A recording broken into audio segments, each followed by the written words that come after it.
Hello everyone and welcome to the QT. It's a pleasure to have you here again. First up, I think the most important thing is we will not be having the QT next week, unfortunately. Oh. We're taking a 1 week break. So, you know. Yeah. Yay, break. Yeah. So, with that said, let's do the usual intro stuff very quickly. This is The Wandering Inn. We do TTRPG shows. Currently, we do one on a Monday because we have the funds to do that. The funds to do that thanks to the Patreon. The Patreon is the thing that lets me pay the cost and lets me make shows. So if you enjoy the shows, if you are thinking, hey, once a week is not enough for me, I want to put Sheepy under more stress, go to the Patreon. You can pledge for as little as like $3 a month, and the more people who do that, the more funds we have for the shows, the more things I can do with them. So give that a think. You know, I am working on other things like I don't know. I've tried doing sponsorships, but my parameters for sponsorships are so harsh that sponsors are like, hey, I'd love to sponsor your channel. And then 5 minutes after a conversation with me, they're like, yeah, we'll get back to you. And they never do.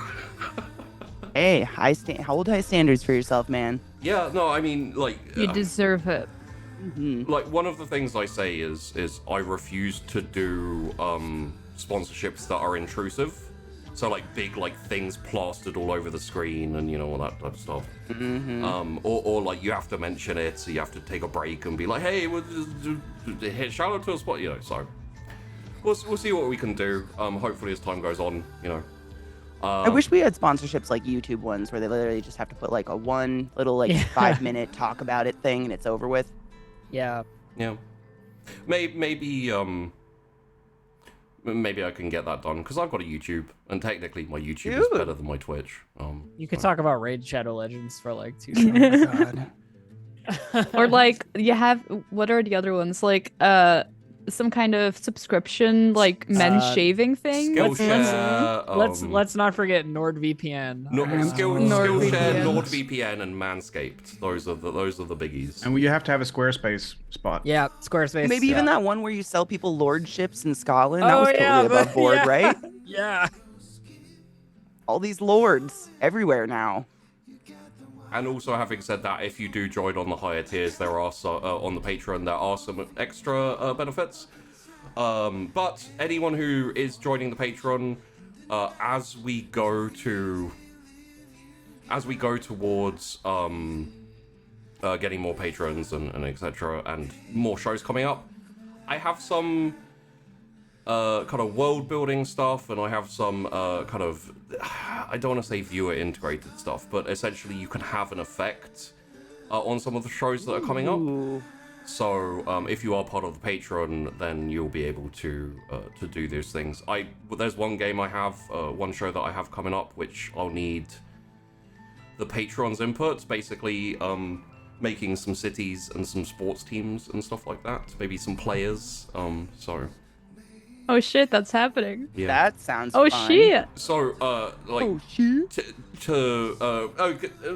Twitter, Discord, there's other places, the YouTube if you want to go look, and also there's a website that we now have our own official website where everything is collated and you can go and see all the shows and go to the playlists and everything. It's super fucking awesome. Go give it a look, and hopefully as time goes on it will expand. I have a few ideas, like having a kind of submission form for if you want to join and become a cast member or anything like that. Ooh. Just another way to find new people, especially for GMs. I'd like a thing to get more GMs on, because currently it's mostly me doing the GMing stuff, which is a lot of fun. I love GMing, but very recently I'm like, I'd love to be a player one day. Forever GM. I want to watch Curse of the Eternal GM. So bad. Oh my god. I've said it. I've said it. I've said it before. I'll say it again. I'll hook you up, buddy. Yeah. Like, just let me know. Anyone out there who's like, I need a player for something, I will take a forever GM who is desperately in need of some playering. Hit me up. Player him. But yes, all of that shoved to the side for a moment. Yeah, the sports anime TTRPG is in the works. I have come up with a completely custom sports fantasy game. That is based off warfare. The idea of warfare. So it's like a big field, and then there's a whole load of like things happening, and lots of different roles and lots of different like strikers and goalkeepers and stuff. You got roles like that on the thing. Don't laugh at me. What? I'm so amazed by the level of detail you're putting into this, and like the dedication of, I want to build like an anime sports like campaign to like I built a whole system for this, you guys. I mean, I did it for the QT as well. I'm like, I want them to start off as just human and have random possible entities, possess them, and I think. At the beginning of the QT, I think I had about 25 in total. For 4 people, so... Like, for some reason, there's just a difference in my head between, like, this and then, like, sports anime. Because it started out as a, like, wouldn't it be funny if we made a show about this?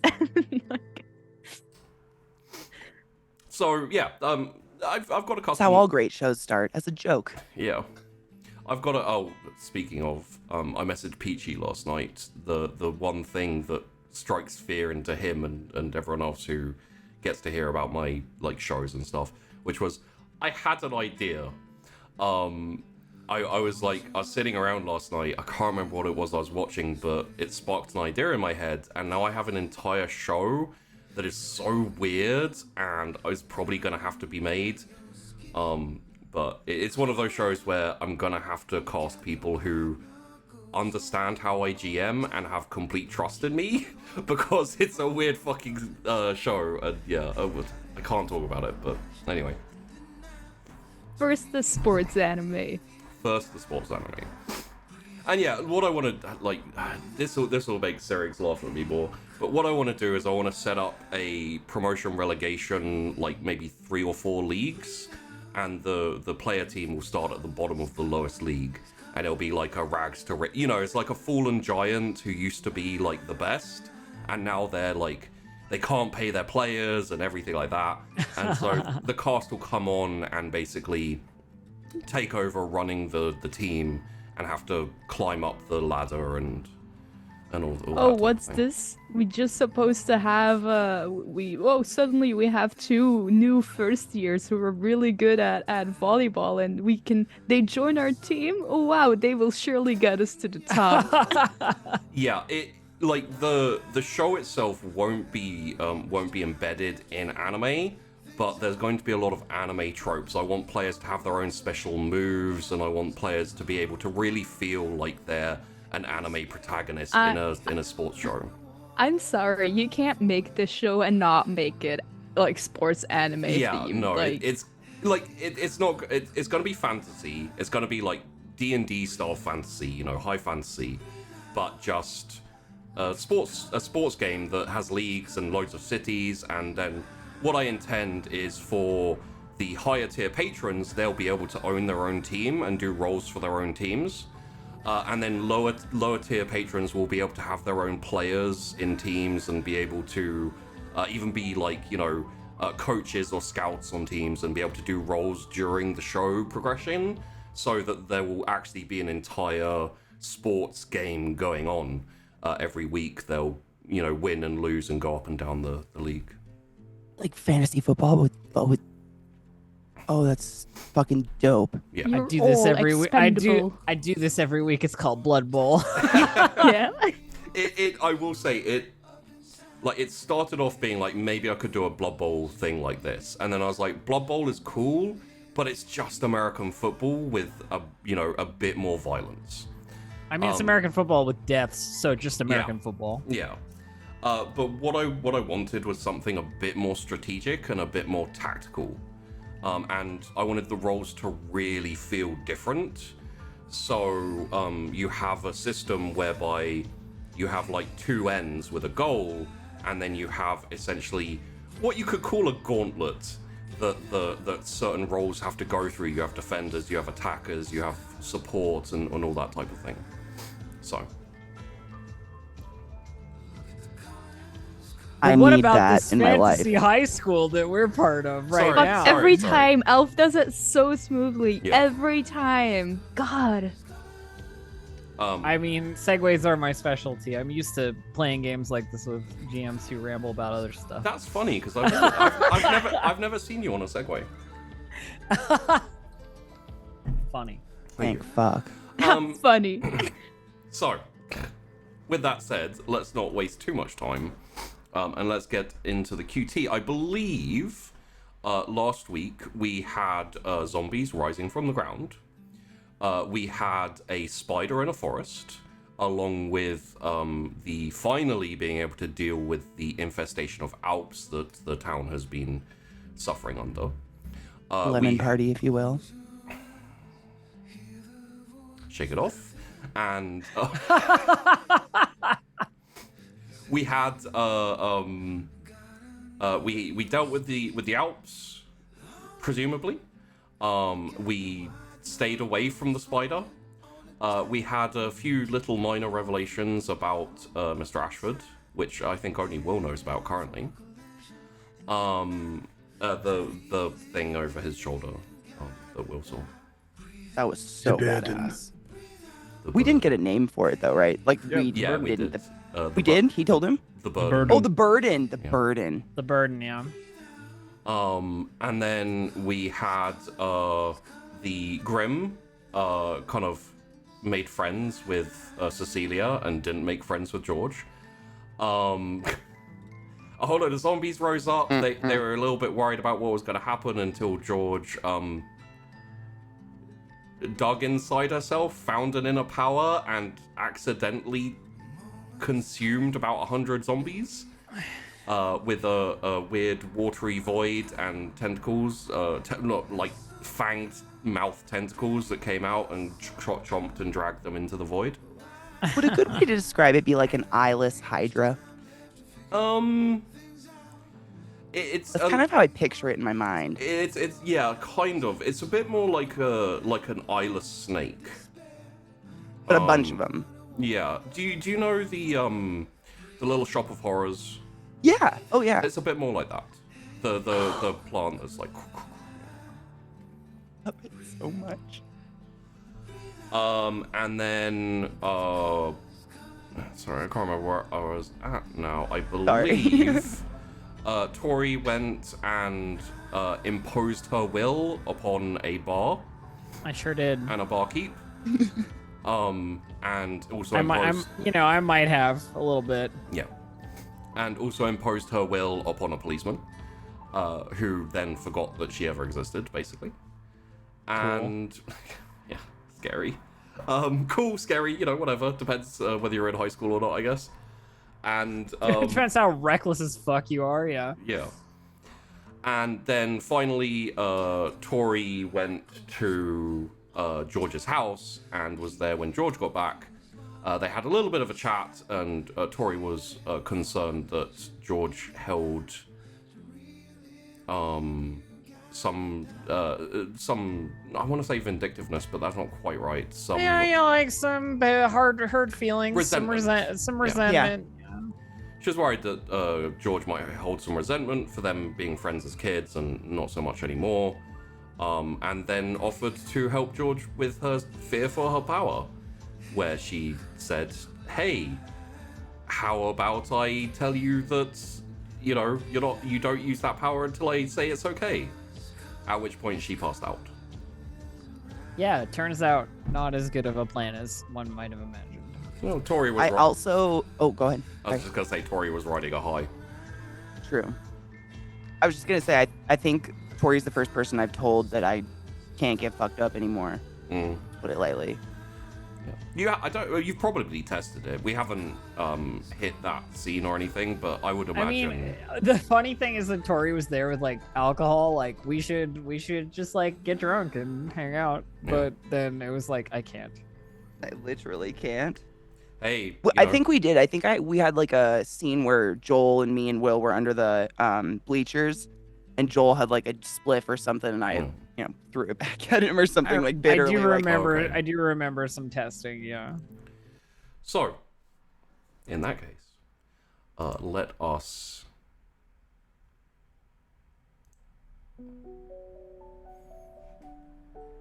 So we are floating over the town of, well, we're floating over Quail Town.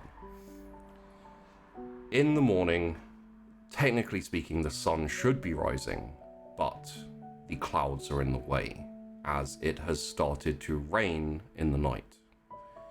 We are getting further away from summer and further into autumn, closer towards winter. Quail Town is dark, grey, and a little bit wet now. And the camera shifts over towards the lake. Pans down, and we see, in the complete silence of the morning, a ripple start and spread out across the lake until it hits the sides and disappears. And then, across Quail Town, there is a light rumbling as the ground, for some people, shakes.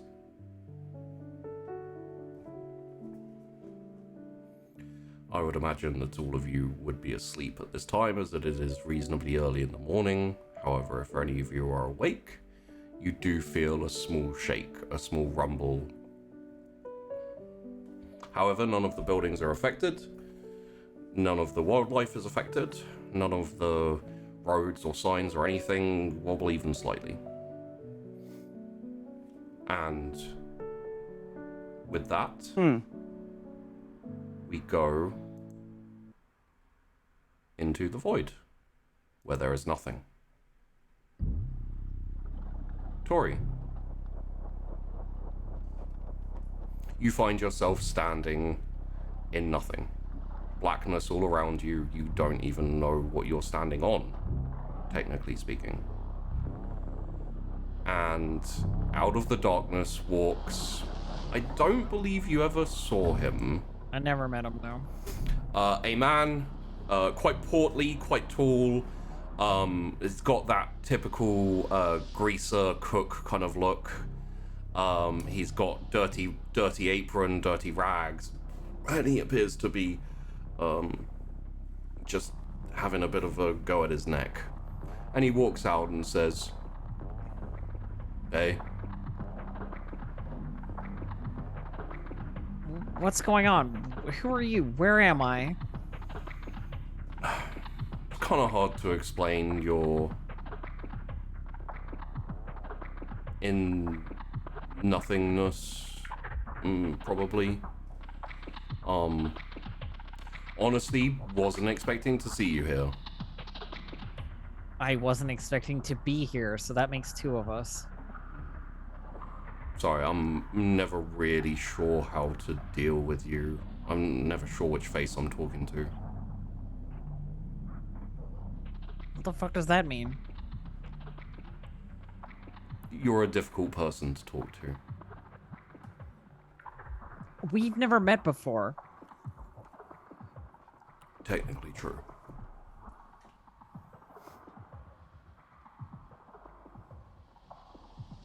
So what the fuck? How do I get out of here? You know, like, it's just like... Well, you pissed it off, so you got dragged in here for a moment. Think of it as kind of a mini timeout. I'm sure once you wake up, you'll be perfectly fine. But it does mean we get to spend this quality time together. Usually it's just George in here. Well, not just George, but... So you know George? You're... What's the... How do you know George? What's the deal? I was the one who passed on the glutton to George.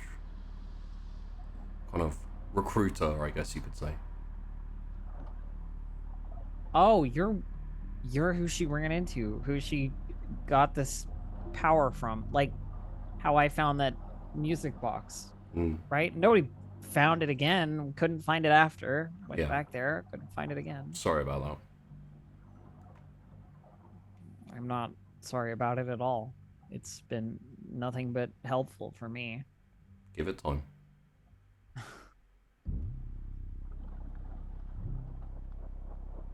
I mean, we'll see, I guess. We always do. I think I know what I'm doing.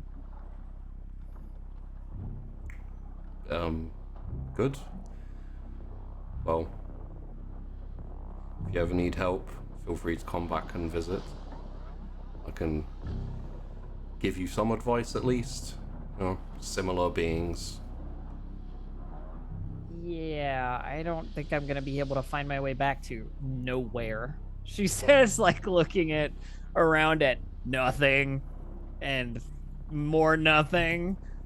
Well, there's a few ways in here. I wouldn't really advise being swallowed by George. That would not be the most fun experience. Well, if what I said holds, regardless of being here, then... Oh, that's not gonna fine. hold. Why do you think you got dragged in here? I don't know. All kinds of strange stuff happens all the time. But if you're saying that, then I assume it's because the whatever George is scared of, not really happy with the whole idea. Take kindly to being controlled. Or leashed, even. Yeah, I'm getting that feeling.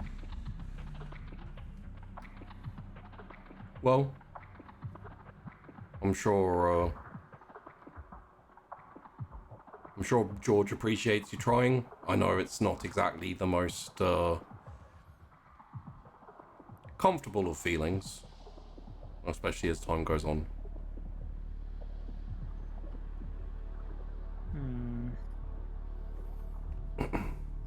Listen, you know, not to be rude or anything, but any way we can dispense with the whole void situation, I'd really rather be anywhere else, pretty much. Maybe. I can step aside if you want.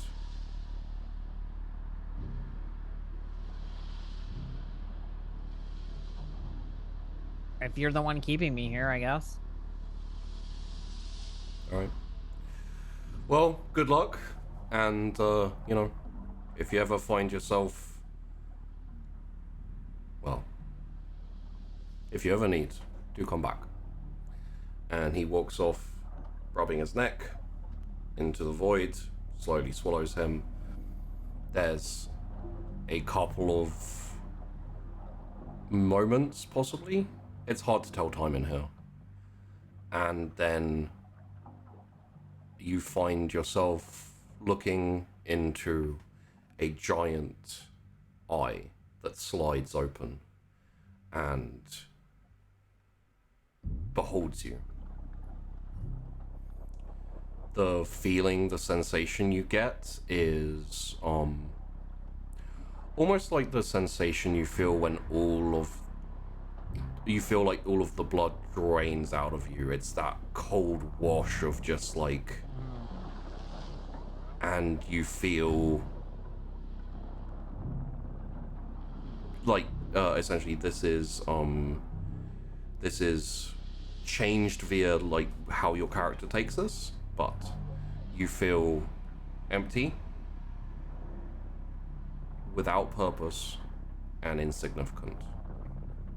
Yeah, Which in the face of something that large, I imagine that's probably true. I imagine it's tempered a little bit by Tori's personality, but Just never insignificant. But yeah, there is like a holy shit, you know, like just giant eye. Like, she's not even sure if she said anything; it would be able to hear her. So, and a couple of seconds pass, and you open your eyes. You are lying in a bed. In a room I don't think you've been in for quite a while. I believe the phrase used last session was before your period doesn't count. I don't believe I used that expression. No, that was Katie. That was me. So yeah, it's been a while. Yeah. And George, you're not much of an early riser, right? No. Oh god, no. I'm that snooze button, like the writing is rubbed off it. On the idea that George doesn't sleep until noon on days where she doesn't have to get up is like, it's impossible for me to think otherwise. So I would say you probably wake up with George asleep. No question, George. You once Tori essentially passed out, you picked her up, put her in your bed. Did you just crash in your bed too, or did you like, I don't know, go to the sofa out in the sitting room or what? No, I wouldn't leave because I'm scared. I have no idea what went down, if she was like poisoned or whatnot. I have no clue because like I have no sensation of any of this happening. Yeah. So I imagine like I tugged her up into bed and then like sat in the furthest corner of my room possible. Yeah. Like, but could still see her because I'm terrified. I just don't know what to do. Yeah. And you'd probably find me like slumped in that, the drool, you know. I like the idea of George being panicking, going, lighter fluid. Maybe she got the lighter fluid. Oh no. Yeah, it's just a little bit of lighter fluid like dribbling from the corner of her mouth. So you're just like slumped in a chair near the bed? Slumped in a chair. On the floor. Oh, on the floor. I don't have a chair. I'm not fancy and rich. Who are you? Yeah. So you wake up, George is probably snoring a little bit and just kind of like propped up in the corner. Just like blearily awakened in an unfamiliar environment. Let's go with beanbag. She'd totally have a beanbag. Yeah. Oh yeah. Yeah. Like a beanbag chair, you know. And there's a hole where I like just pick it infinitely, and little beans pop out once in a while. Yeah, slightly deflated. When you flop into it, a few of them just go puffing. Yeah, into yeah, the air. that little poo. Yep. Yeah, I think you know, there's as I said, like the bleary waking up in an unfamiliar location, and when you wake up anywhere that isn't your bedroom or a place you've been sleeping for like a couple of days, no matter what, you're like, where the fuck am I? Yeah, it's like that waking you know sensation of falling. Yeah. Sits up and realizes, hearing George sort of passed out, the heavy breathing of sleep on the floor. I wondered, I think I'd probably leave a note. How yeah, I mean, if you want to like have left a note, or like I was Maybe gonna there's ask like a post-it stuck to my forehead. I was gonna ask, like, paint me a word picture, George, of like the room, like give me Okay, like... so What is it's it a very like? small one level like trailer type house. Yeah. Yeah. And so all the rooms are kind of lined up on one side of the house, and the other side of the house is like the kitchen, a bathroom, and then like some sort of front room thing. So when you walk into my bedroom, I'm really bad at judging distances, like, like feet wise, but it's basically big enough for a bed. Just give me like a general. If I can help very slightly. Yes, please. Think the house where Jonathan and etc. live in Stranger Things. Yes. Like that kind of one floor, like very basic. Sad, like the fake wall paneling. Yeah, so my room has like it's a twin bed. Looks like it was made in the 70s. Yes. Oh yeah, that old aged peeling shit with probably the band around the middle of it. Yeah. Yes, exactly that. Smells like old cigarettes. Who the fuck knows? But my bed is like a twin bed. Weed. Yeah. Yeah. Well, just my side of the house. The bed is one of those beds. I'm trying to think of it's like it's got like a wire. What is it? The end things on beds that people have. What are those called? The posters. Poster beds, but it's like aged, painted white. You can see where there was little pink flowers maybe at one point. It's definitely the same bed I've had my whole life. Yes. I was gonna say there might be where we carved things into it when we were kids or something with like a safety pin. Everything it's very creaky. Everything is either clearly a triple hand-me-down or a curb acquisition. Yeah. Absolutely. Right, cool. And there's basically just well, it's not dirty, which probably is the most shocking thing to you. Because Puka. Can we have one of the corners of the bed held up by like a few books like stacked up? Oh, 100%. It's like a cinder block. Yeah. Cinder block. Yeah. Oh yeah. The whole bed's probably held up by a cinder block at this point. Those old rickety ass things. Yes, definitely. And Puka lives inside of one of the holes of the cinder blocks. Yeah. But yeah, I was gonna say like normally it'd be just clothes, all over the ground where I'd like, sort through it and sniff things, figure out what's the cleanest to put on for the day. But it is clean. Yeah. Very you're usually and you're usually in. a piles of stuff person. Yeah. Yeah, and you're tucked in, and the bed is like 4-pointed. Okay. Yeah. Very strange. Yeah.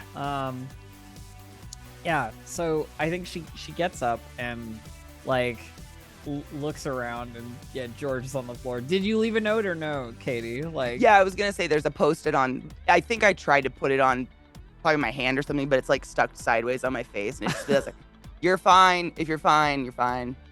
Okay. Because I didn't know what to put. I didn't know if you were alive or not. I think Tori just like goes like, "Hey, psst. George, are you doing this quietly?" Like relatively cool, because it's like early morning, right? Like I imagine it to be like still kind of dark. You know what I mean? Like, is it early morning? That's where my brain is at, but it should be. Okay, it's not. I'd be dead asleep. I'd say probably like 6:30. Yeah, I'm in a REM cycle, bitch. Yeah, I think if that doesn't work, she gets up and she like nudges you with her foot. You know what I mean? Like, come on, George, wake up. Do you kick me or the beanbag? The beanbag to start, but there's an escalating level of like frustration that eventually leads to kicking. Probably probably one of those foot kicks where you like kick the foot because it's Yeah, like come on. I probably still have my shoes on because like not in bed, so that And at that point, the moment you touch me, I'd be like, "What? Oh my god, alive! You're alive!" Like, let's. You okay? Let's bring it down a little. Yeah, I'm fine. I'm okay. I spoke to someone who knows you apparently in a deep dark void. It was weird. Just gonna reach over and grab her clock and look at it. What? Yeah, he didn't really introduce himself. Just a guy in a void said he knew you. You said the clock. This is kind of important. Okay. You can go back to sleep after. Is there a man in my house? Met. Not in your house. In a void. A black void of nothing. Oh shit, is that why you fucking fell over? That's why you passed. You hit your head, man. You feeling okay? I just woke up here. Like... Well, you definitely pass out up here, let me tell you. But if you have any bruises, it's definitely from the fall, not from anything else. She's like dragging her. Yeah, I literally just imagine the flashback of George being like, yeah, like probably dragging her in a corner in your head, being like, come. Yeah, terrible. Yeah, fantastic. Yeah, you like drank some of your drink, and then just do you remember we were like, you were gonna try and make it so I don't like all the time. Yeah, I remember. You tried, and then poosh, like a brick. That is what the man said as well. Whatever power is inside of you does not like to be told what to do. Wait, what man? Yeah, the man in the void. I keep saying this, and you keep ignoring it. The man in the void. Jeff? I don't know his name. My void. How am I to determine one void from another? I don't know. I didn't feel anything. You talked to it. Okay, tell me what's up. What happened? So a man, greasy clothing, tall, sort of large fellow. Yeah, it sounds like Jeff. Said to me that I was there because whatever is inside of you that he gave you didn't enjoy being told what to do. Are you following so far? Did you he with say me? What it is? Well, I saw a gigantic eye that opened in front of me and was larger than a building, so... Like, literally, as soon as you say that, George is going to spring up and fly out of her bedroom and go look, and, like, she'll at first not think about being quiet because she won't realize, but then, like, feet from her sister's door, like, do the tiptoe and creep and look, because she's thinking because you saw the eye, maybe she and ate her family or something. Yeah. Like, insta fear. So she's just going to do that real quick, and then, as long as her sister's, like, passed out in bed, I'm assuming, because it's the ass of dawn. Yeah, okay. She'll, like, close it and then come back to the room and kind of sink back into the bag. As a sidebar, Tori is now sitting on your bed rather than, like, she's, like, dolled up and, like, military tucked in. You do also hear the TV in the living room.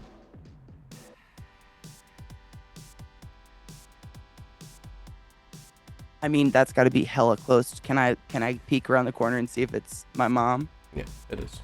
It is, okay. I'll probably, if she notices, I'll just probably be like... So the sofa faces away from the entrance, so you peek around, you can see, like, her hair, and she's, like, oh, yeah, we went over this. TV. Yeah, because she had to, like, turn around to talk to me before. Yeah, I remember this. Yeah, okay. Cool. Yeah, I wouldn't say anything then. So I'd probably just be like... The TV's fairly loud, so, she's kind of... She won't have heard the boom, boom, boom before the tiptoeing, so... Unless you announce yourself, you're essentially going to be like, oh, Mum's there. And then... Yeah. Okay. I'm going to stay sneak back around. Yeah. Unseen and sneak. I'll probably do, like, the back track sneak back into the bedroom and, like, close my door behind me, like... My mom's home. Is that weird? Yeah. I just had to make sure I didn't, like...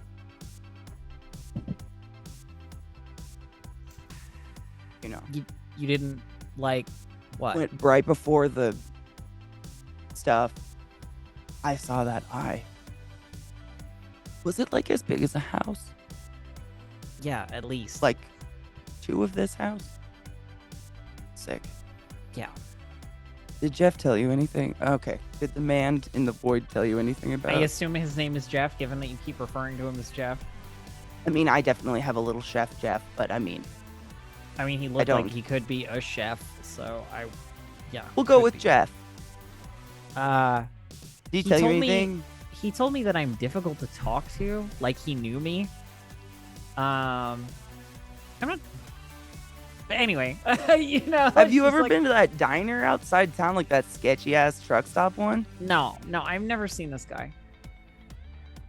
I hell? But, maybe he was talking about, like, whatever's inside of me, right? Maybe, like, maybe it's like... Chef Jeff? Well, I mean, I haven't heard any voices or talked to anyone that... Well, have you needed, like, help manifestation? With your shit? I just hear a little, I just smell a little seawater and hear the ocean. That's it. Wait, what? Yeah, there's no little man in my head speaking to me about my power. So you can just, like, any old time, just, like, see ocean stuff. I mean... That's sick. Sometimes it manifests when I don't want it to, but yeah, mostly I can just do the thing. That's pretty dang. Mine is not the same. I think every time something happens, I like have to have a therapy session with Jeff. It's very strange. Did you notice you don't have feet there? No feet. I wasn't looking at my feet, admittedly. You should check it out. You ever make it back? Yeah, he said stuff about if I ever wanted to ask him anything, go back there, but that doesn't seem like a good idea. I'm just so wildly confused. I thought it was inside me. But maybe I'm just like a portal to it. There's a moment of Tori being like, was I? Yeah, me too. Like, I don't think so. No, I mean, I was just unconscious, so no. So like you tried to do the thing, and then the eye like yeah, said not today. It basically didn't seem very happy with me about the idea. I think it's sort of power clashing with power, Nah, dude, I mean, if anything, it was a good experiment. Like, maybe it'll protect me if someone else tries to do that in, like, an evil way, Well, yeah, like, evil's subjective, but you know what I mean. Like, we know now that something trying to influence you will probably be rejected. That's good to know, right? Wild. I've got a big eye alien in me. I mean, I How don't come think it's none of y'all got that? just an eye. How come none of you? Well, I mean, No one else has to talk to an eye in their body or a Chef Jeff. Will kind of does. Will's turning into his own Chef Jeff. I don't know what the hell's happening with that rat shit. Oh my god. I wonder if Will's okay. Didn't you? He had to go do something alone with Ashford last night. I mean, we'll see him today at school, right? So she's gonna like look at the alarm clock that is still not out of her hand. She's probably like death gripped it this whole time. Like, yeah, it's in so many hours. It's really funny because for Tori, this is just like when she would usually wake up. Yeah, you know what I mean? Like, she's just like not at all bothered by this. Though she is a little bothered by the fact she's wearing the same clothes as yesterday, obviously. That's great. Oh, what do you do until school? Maybe sleep it off. I mean, I'm probably gonna have to head home, get changed, get ready, all that. Ready? Is there something important today? Is there something important today I forgot? Do you even put a brush through your hair, like, ever?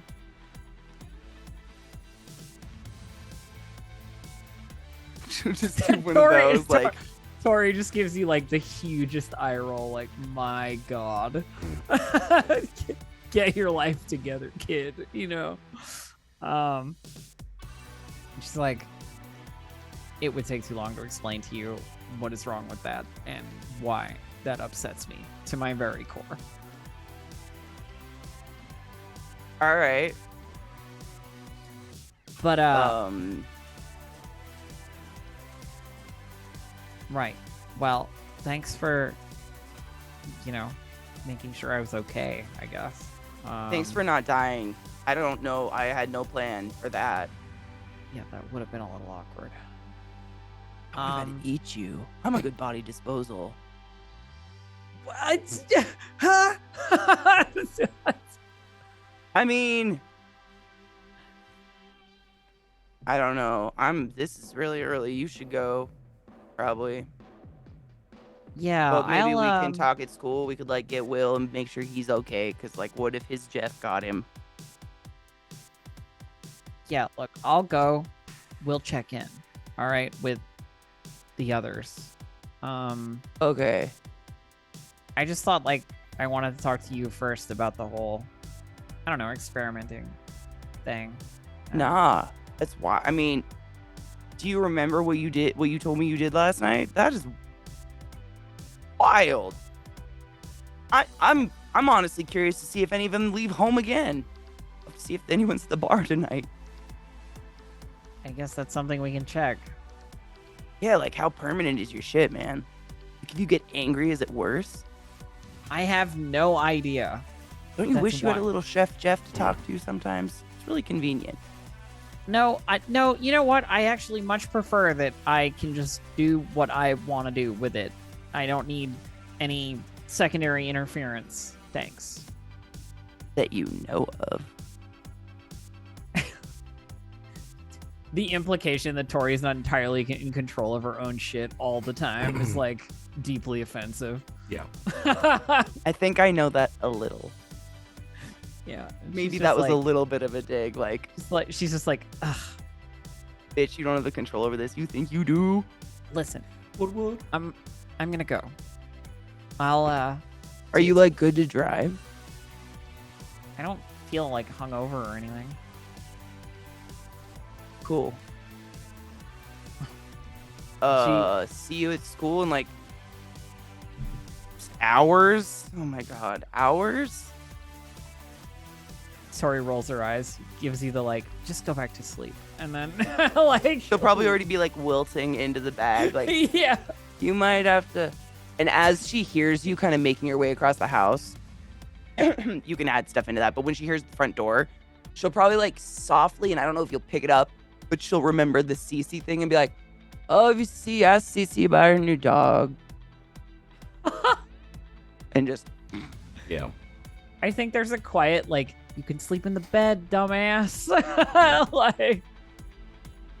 She probably didn't 100% wake up. This was almost like an ambient walk. Yeah. And I assume, Tori, you're going to try and be quiet so as not to disturb, I mean, I absolutely will, but if you want her to hear me, then I'm cool with it. You know what I mean? Like, if that's an interaction you want to happen, then I'm down.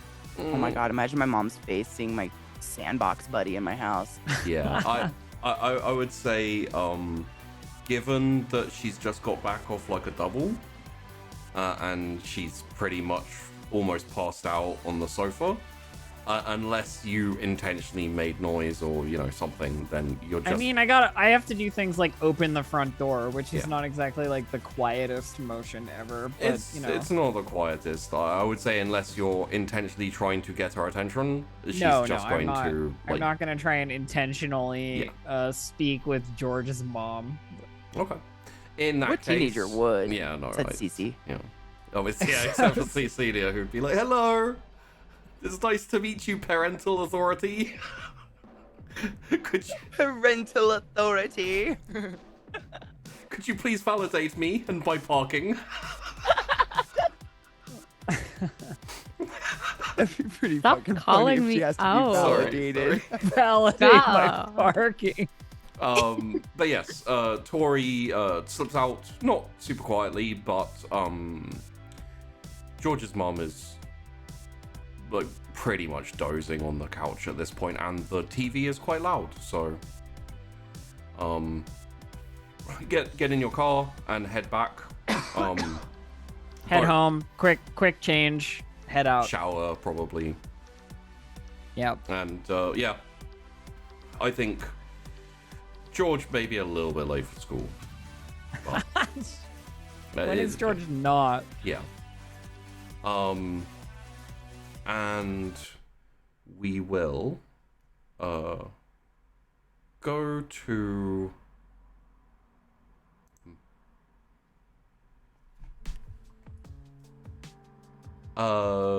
Cecilia. You wake up And the first how with it are you when you wake up, Cecilia? The moment we open our eyes in this world, she'd be there. Okay. Booming for it. Living. You will notice that the dog is not there. Must have been a dream. There you go. Oh shit. So you get up and you do your morning routine and everything, and you go down to start helping with the early morning farm stuff, as you always do. When you slide open the door to go out into the backyard and into the farm area, you will pretty much immediately see your dad carrying some what looks like sticks and some like firewood maybe across the backyard, being trailed by a yippy yappy little dog, like kind of scruffy thing. And as you open the door, like it does the of you know those slide doors that open up. He turns around and looks at you and says, "Hey, kid." Hey, Dad. And I immediately run up to him to take the branches from him. Oh yeah, thank you. We have a dog in the house. Yeah. So. Did you bring that back last night? Yeah, I was coming home late, and he's, well, I don't know, and I look, he or she be? He. He. Well, yeah. Well, he was lost, and it doesn't seem like he has an owner, but I'm gonna report him in the vets, wherever you report lost animals, with the veterinarian maybe. I will be calling him in, see if anyone lost him, but I don't know, it was kind of sad to leave him there, and I thought maybe, we don't have a dog here, and it could be useful for the sheep and stuff, and so especially with whatever got into the chickens, yeah, it's an extra precaution, and also the poor thing didn't have a home. So I know I should have checked beforehand, but it was late and you both weren't here, so I don't know. No, is it okay? Yeah, no. He's really friendly. So it doesn't. I'm guessing he isn't a stray.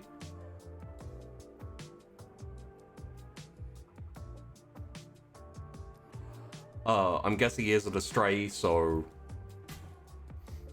Obviously, he looked like it, so I mean, but I'm gonna check if anyone lost him or anything. And obviously, your mom is you're gonna have to talk to mom about this.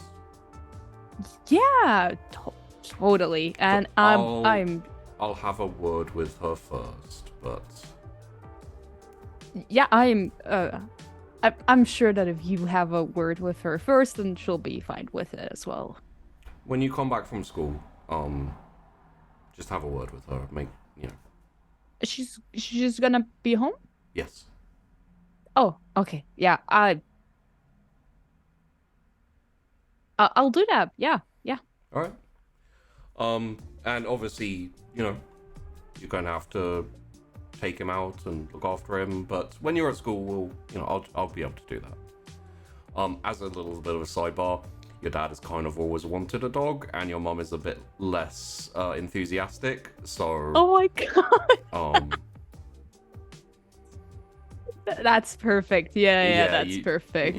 You're vaguely aware that there's been conversations before, and it's not that she's over my dead body, but it's just no, I'm not sure. I don't really, etc. So. And also, this dog is one of those scruffy mutt mixed breed. You don't know what actual breeds are in there. It's just kind of very scruffy and very tufty hair all over the place, which is exactly the type of dog your dad likes and exactly the type of dog your mom doesn't like. So yes. I imagine that as I'm carrying the sticks and I'll walk with him wherever he was taking them. I'll just say like, so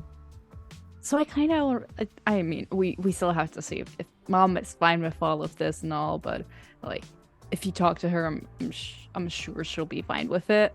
But I kind of already have a name for him, so. Okay. Yeah, and then she looks back, and then for a moment, the thought goes in her head of like, when she saw him, he was fully black with like the headlight eyes and stuff, and now he's kind of like more brownish. So she like pauses for a minute and just says, yeah, so I was gonna call him Blackie. Interesting. Yeah, you know, it's what's the most interesting about the name is like the fact that he's not like fully black, you know. It's kind of what makes the name a little fun, you know, because it's boring if you just give it to a dog that's black. Yeah, no, of course. Weirdly, it kind of suits it. I'm so glad you're thinking the same, that because that's the whole reason I took it. I think it really suits him. Yeah. And then I pat his little head. Yeah, and when you like reach down and kind of like pat him on the head, there's like a little instant of like a shimmer of white on his eyes. And I Yeah. Your dad is kind of like, you know, going now. He's back on course, and he's starting to take some of the firewood off to the like firewood pile and things like that. And you're kind of walking with him, and the dog's kind of like, you know, pattering behind you and pretty much staying to heel. And I think probably unless there's anything else you want to touch on with this, probably the last thing that your dad says is like, well, regardless of anything else, he's very well trained.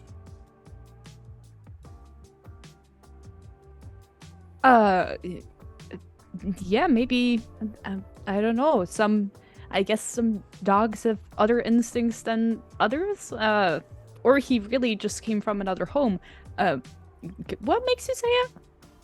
Oh, he's been following, and he's, you know, not too barky or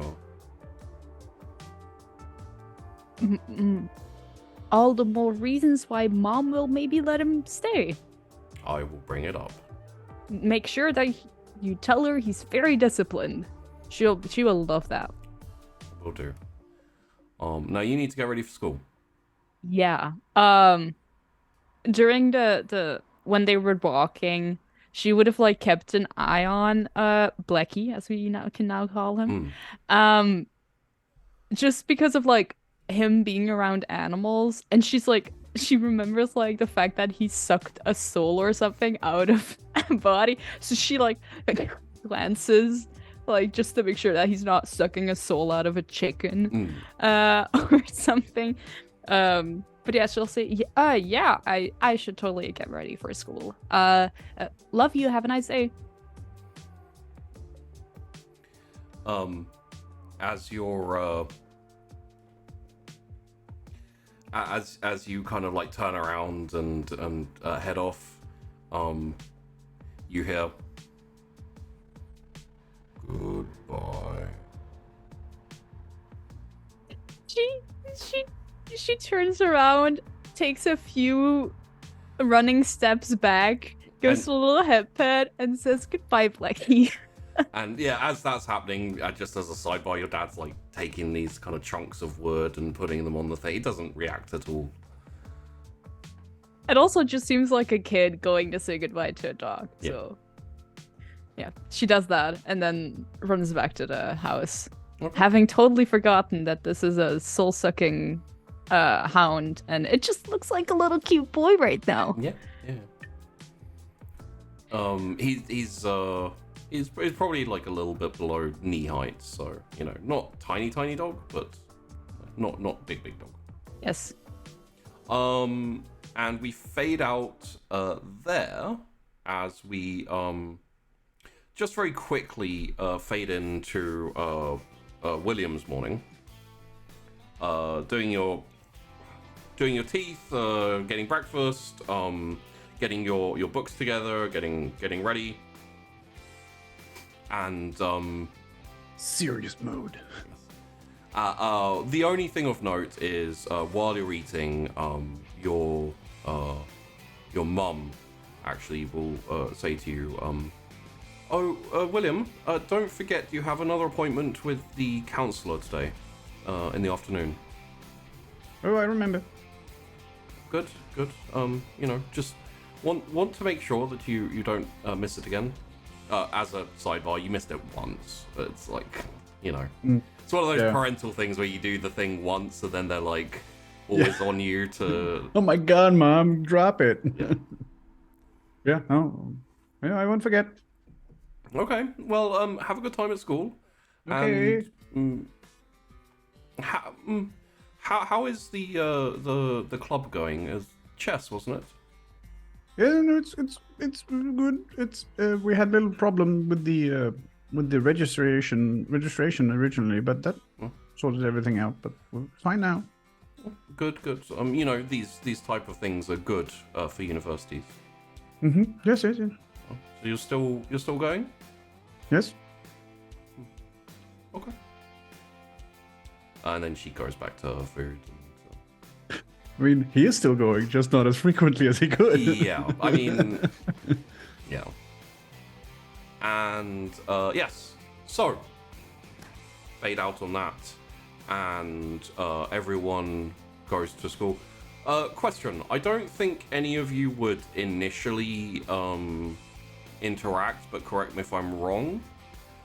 So it would essentially be the early morning, Tori, again, correct me if I'm wrong on any of this, but I imagine, Tori hangs with her friends and chats and catches up on the gossip and things like that.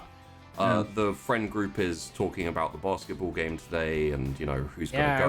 I was gonna say any juicy tidbits from the hive, so to speak.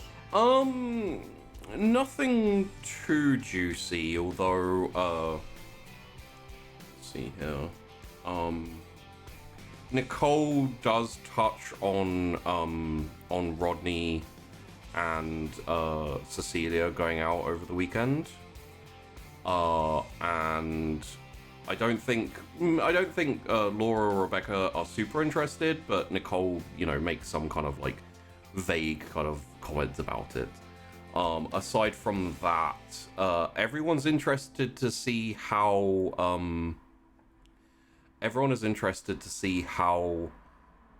the basketball team does in the match. So they're talking about that a lot. The thing you'll find interesting is, correct me if I'm wrong, you only told Laura about the breakup, yes? Sorry, I was muted. Yeah, at this point, but I imagine that stuff gets around. Interestingly not.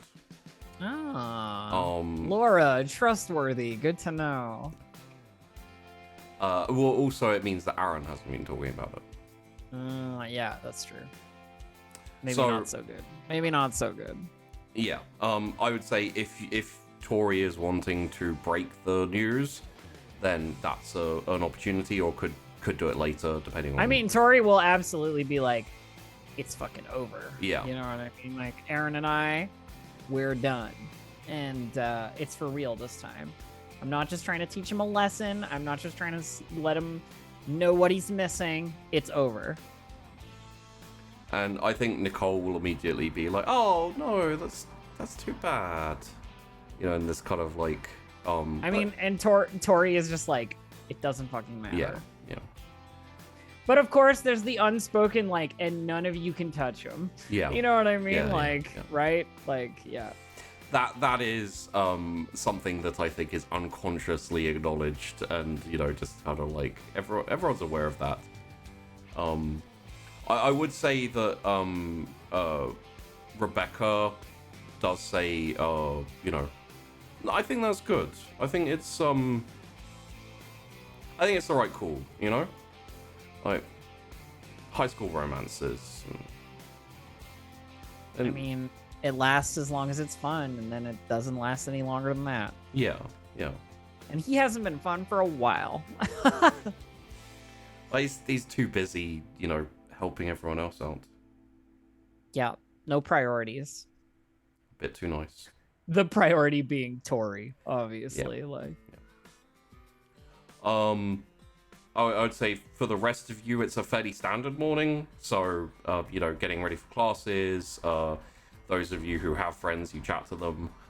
Sorry, Cecilia. I mean, Cecilia's still welcome. Yeah, I know. Although Cece and I are kind of friends now. I'll have to chastise a little about not coming to the swim meet, but that's that's neither here nor there. Cece saw my true insides. That's also true. Yeah, you guys share the bond of very intimate encounter. Truth. So the morning lessons go past. Nothing too much stands out about those. I would say the first instance where we kind of rejoin everyone would be at lunch in the cafeteria. So picking up your food, etc., etc. I guess, man, it's like going to high school. I'm like, who's sitting where? Who's sitting with who? Like, what's the new power dynamics? And who are friends and who isn't? My guess would be starting off as the Tori and friend group and Tori group are all probably on their little bench, eating together. Absolutely. So my little court does not change in the slightest based on a breakup. Okay. Yeah. I hold a steady leash on my little gang. Mm-hmm. I will say that Aaron isn't there. Yeah, well, fuck him. Yeah. Is he in the cafeteria though? Not at the moment, no. Sick. So my question would be is, after classes, does I imagine that George and will kind of automatically hang. Joel will be there, but essentially as Joel is always there, he's always semi not there. In many Joel will in be many there, regards. but not in spirit. Instead of being there in spirit, is there in everything but. My question would be, seeing as the instigator for the group is probably George, it would be down to whether either George or Cecilia initiated some form of contact or, hey, we should talk. If I saw, is Cece in line to get lunch? Cece? Probably. If I saw her in line, I imagine she gets there far before me because I'm slow and, fucked off or whatever. Yeah. I'd probably grab Will and, just go wherever she is and essentially cut and just stand with her. And just be with her and, look over and be like, the moment you Sup? do that, you're not supposed to do that. Do what? Cutting the line. Will's face is turning completely red and looking down because that is not what he does. Completely ashamed. Look, Will knows it. First off, I'm flattered you think I can afford hot lunch. Secondly, All right. Way to make it dramatic. I'm glad you're okay. And Thank you for asking if I am. as you say that, you hear from a little bit further down the line. It's actually one of the replacements in the cafeteria. She says, "Hey, you! No cutting!" And Cecilia turns to the lady and says, I already told them they're just hard to listen to. And she turns back to the other two and she's like, see, no cutting in line. I probably look at the lunch lady. I'm allergic to penitentiary food. Thanks, though. Anyways. So we should talk. Oh, right. Don't we usually do that kind of stuff after school? Yeah, but why waste time? I have to tell you, there's some shit went down. and I'll kind of like glance at Tori's table, real like quickly, and then look back. Some weird shit went down. Okay. I look at Tori's table. Is Rodney sitting there? Yeah. Oh, Rodney. I look back and I say, yeah, lunch right now during lunch sounds just fine then. Yeah, sure. You have something to say. But maybe we sit like outside. Yeah. Outside is good. Under the bleachers, baby. No, not under the bleachers. I mean, George is 100% going to go for under the bleachers. So. Yeah, so that's why she says like, and by outside I mean at an actual table that's just a bit out of sight of everyone. You know, I mean, where people anything's actually a table if you're brave enough. If what? Repeat that. We'll find it. We'll get it. I'm gonna like look behind me and see if Joel's literally like anywhere. Joel. Yeah. If he's there. Yeah. Yo, can you grab a table outside, but like not. Well, and like bring it in. No. Cecilia looks at Joel as if she's afraid that whatever he has that makes him stupid is contagious, and she's like. I'll probably just kind of like look at Will, and we'll have like that silent communication. Like, I imagine Will is looking at Joe, who's very preoccupied with trying to get something off the bottom of his shoe without using his hands or something, like scraping it on the tiles or whatever. If he doesn't look up at me, I'll kick the shoe that's off the ground to like throw him off balance. Yo. What? Will you go with Will? Will you heard? You just get a table. Yeah, no, I lead Joel off. Colin, let's go get a table then. Why do we need to get a table? Why can't we just go under the bleachers? Like, we always just go under. And then the voice, like, fades away. Bless his heart. I knew. He's probably got, like, a warm spot for those bleachers. That's, like, his Yeah, man, it's home place. away from home, you know? No one bugs him. It's cool, you know, like, He's gonna there's pick a table where he can sit and just, like, look at the bleachers. Like a longing, loving stare. I will say as well, it is drizzling, so. Bleachers will be perfect. Yeah. We'll be fucking. God damn it. Sick. So do we go outside and find them under the bleachers anyways? Yeah, it's raining a little bit. Okay, I'll probably just like, you know, I imagine it's making Cece hella uncomfortable, but like, I'll just do the hands in my pockets, like look forward, but I'm clearly like with her. Yeah. Just waiting for her to get her food, and I'm gonna walk out with her. Yeah. Not because I don't trust her to come with us. I just like that seems appropriate. And as you start walking out, Tori, one of your group, Rodney is like, oh, one sec, and like jumps up and like runs to the entrance to the cafeteria, and George, you both you and Cecilia are here. Hey, wait up one sec, and you know, does that kind of like semi jog run? Yeah. Up to you until you turn around.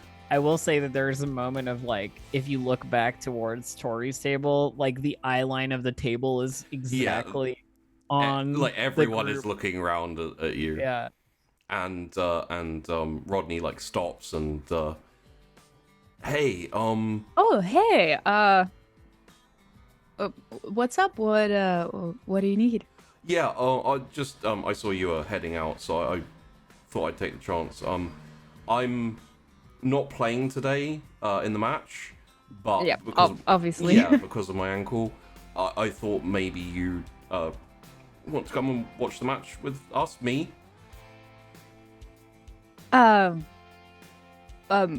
Us or me? Yeah, with me. Okay. So that's tonight, right? Well, yeah, it's after school afternoon. Right. And she's one second, and she gives her tray to George. Yeah. She gives her tray to George, gets her backpack, opens it up, gets out a calendar, like a little calendar, opens it up to today. Little file of facts. Yeah. Looks at it, and I'll just say for contingency's sake, there's nothing planned for tonight, no clubs or anything. Can you imagine if the calendar, you open it up, the camera sees it, nobody else does, it just says pining over Rodney like 80 times. Oh my god. Writing songs about Rodney. Poetry time. Oh no, she takes a pen, and no one can see it, right? But and today, the afternoon, she writes down date with Rodney with a little heart, and she closes. She's like, adorable. Yeah. I just so happened that I can do it this afternoon. So Okay. Yeah, sure. I'll come watch the match with you. All right. Yeah. See you there. That's cool. And then as he like turns to go, he like looks at George and like nods and says, "Sup." Uh-huh. And then turns. Bye. Yeah, bye. And kind of like Sebi jogs, Sebi like hobbles over back to the table with Tori. I will also say that I'm not sure about Tori because she can be kind of shameless, but as he like turns around, the entire table is like, like immediately back and pretending that they were talking the whole time. Oh, good. I mean, there's no pretending, but as soon as Rodney's back at the table, Tori's like, so what was that all about? You know what I mean? Like, that's straight in, but we don't have to do that scene. It's just absolutely information gathering. Oh yeah, he just said like, I was just asking Cecilia if she wanted to watch the game. Oh, going together, big steps. that kind of shit. Yeah. And, this is palpable. And so George and Cecilia, you head out to outside. You see that they're under the bleachers. You see that it's raining a little bit. It's not like heavy. It's just kind of drizzling a little bit. Yeah. I will say that the moment Cecilia notices that the table's attention turns straight away back to Rodney and like no one's watching them anymore, she's like, there was a moment where she was like, fuck, if this whole table is looking, can I go outside with George? Yeah. But then because the table just all turns away and there's no attention anymore, she's like, okay, yes, I can go outside with George. Yeah. And seeing as it's like raining and all of the tables are out in the rain, as they see like the other two already under the bleachers, she's like, there's like palpable like disgust in her like features as she like realizes like, okay, guess I'll go under the bleachers. And she follows them, crouches down a bit and just like says like, as she takes off her jacket to put on the floor to sit on, she's like, I really don't get why you guys like it here so much. And Will, once you guys got here, Joel essentially like got his spot, like kind of like curled up against the side of the bleachers and took off his hoodie, wrapped it around, pulled the hood over his face and put his arms through like so it's on backwards, and then he just kind of curled up and he's you of could course hear he did. You could hear a little bit of snoring. Oh, for fuck's Bless sake. his Well, heart. Will leaves him to it, I guess. Yeah. It's like, I imagine there's like a couple of, like a minute of him chatting with you, and then he's like, I'm sleepy. And then he just... It's probably normal at this point, honestly. I like the idea, though. Why are you guys under here? Hey, it's dry. Yeah. Relatively, I guess. Dude, for real. No nefarious activities other than not getting frostbitten. I'd probably like, plop down. We probably have usual spots, I imagine. Where we plop down under the bleachers and I'll like look over at CZ that she's delicately laying her jacket on the ground. I like the idea of sitting down before, like, just to have a dry patch. Yeah. Really bad. I'll kind of like nudge Joel And I assume he just kind of and deeper falls asleep because it's Joel. And then kind of look at both of you and be like, Joel is like straight up eating his lunch and falling asleep already. You know what I mean? Like burger like this, but the dude has like a half lit. Yeah. You know, like yeah, he's just. If he had something half lit, I'd probably you just like take it out. Yeah, stub it out. Yeah. Yeah. What a waste. I'm just speaking for Sheepy because Sheepy isn't here, so that's I what love that the is idea of fitting as hell. I love the idea of a small pile of half-smoked cigarettes because it happens 100%. a lot. It's probably like just behind like a steel beam to where from the school you cannot see it, but any other angle it's just this stack of roaches. It's like. Oh yes, absolutely. Cecilia I notices the little pile and she's just like, all right, and she scoots a little away from it, just being like, I honestly can't believe that I'm sitting here. Yeah. So what did you want to talk about? So like Will? You went alone with Ashford. You don't see. I mean, I feel like if something exciting happened, you would tell me already, but you haven't said anything. I'm just glad you're alive. Really, exciting, sort of. Traumatizing, definitely. Wait, what? Oh yeah. He's got a skeleton on his head. Not I said Mr. Ashford, the teacher, whom I have yet to see a skeleton upon. Did you take drugs first? I was about to say, have you also been like doing? And she points at the little thing that was put out. Will is like making noises, mostly, and then he just points at his eye.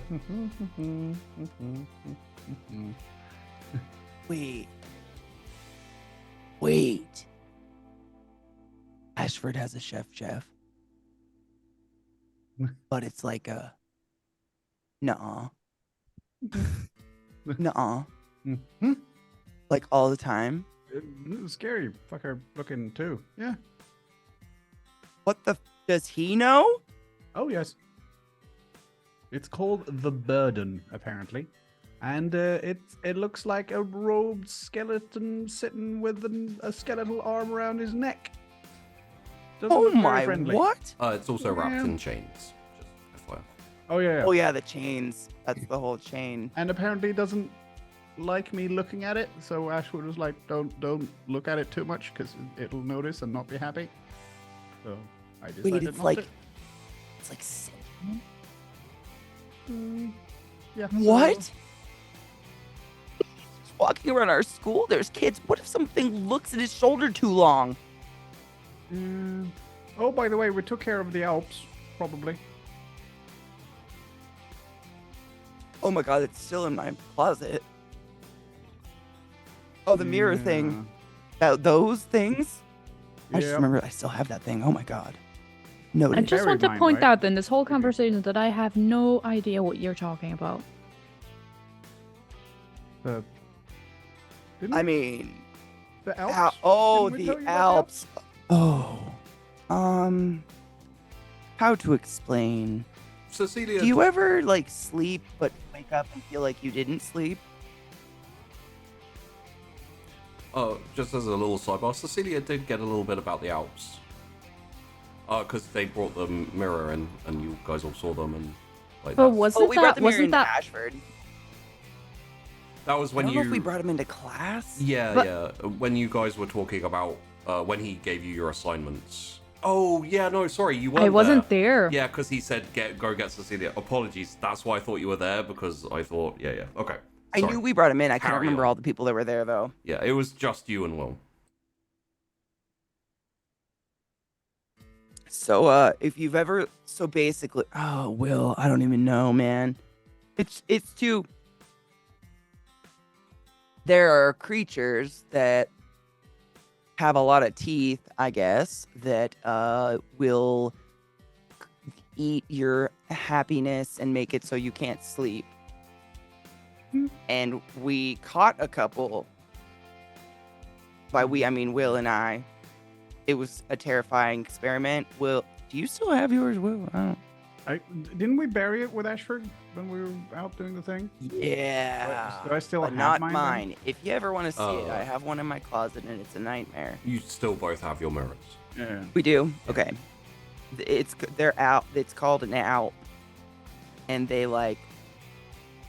You remember how I told you that Will could see like creepy, like foggy ash all over the graveyard? And like in various areas in the school? It was caused by those, apparently, according to Ashford, who allegedly has a giant skeleton on his shoulder. Will makes sure, kind of looks over and makes sure there's still snoring noises coming from Joel. Yeah, okay. Yeah, maybe a little... Oh, there. Yeah, that's fine. The unconscious hand moving towards drug. Yeah. Like sleep smoking the joint I've already put out. Yeah. So, I'm just glad you're okay. I don't know. It was real weird that he took you alone. And then he sent me alone, but like Cecilia came with me. We got the rest of them though. We think. What do you mean we think? Same with that. Well, there was the slight problem of a spider the size of a VW Beetle. I'm sorry, what? Yeah. Spider the size of a car. Oh, and apparently there's a redwood tree there as well, which is odd. We don't have redwoods this side of the country. That's impossible.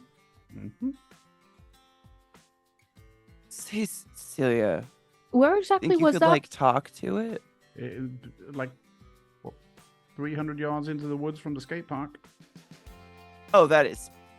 What? Mm-hmm. Sequoia. Big thing. And That's a in it, what? the sequoia. Shut up. TC. You talked to that big old fucking like last night. Maybe you could talk to that Clara too. By the way, Cecilia talks to Big Scaries. So, Will tries to like recount what happened when like going down paths and getting to the last one and like maybe not go down there because there's a giant fuck up spider.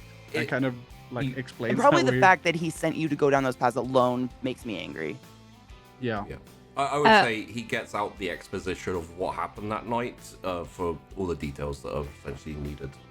Yeah, I was about to say just in contrast to George probably getting angry because Will wasn't there alone, Cecilia would probably just be like not asking about that, but be asking about all of the details about like the what he saw from the tree and like what he saw from the spider and stuff and all of those like details to try and important things. get a clear picture of it.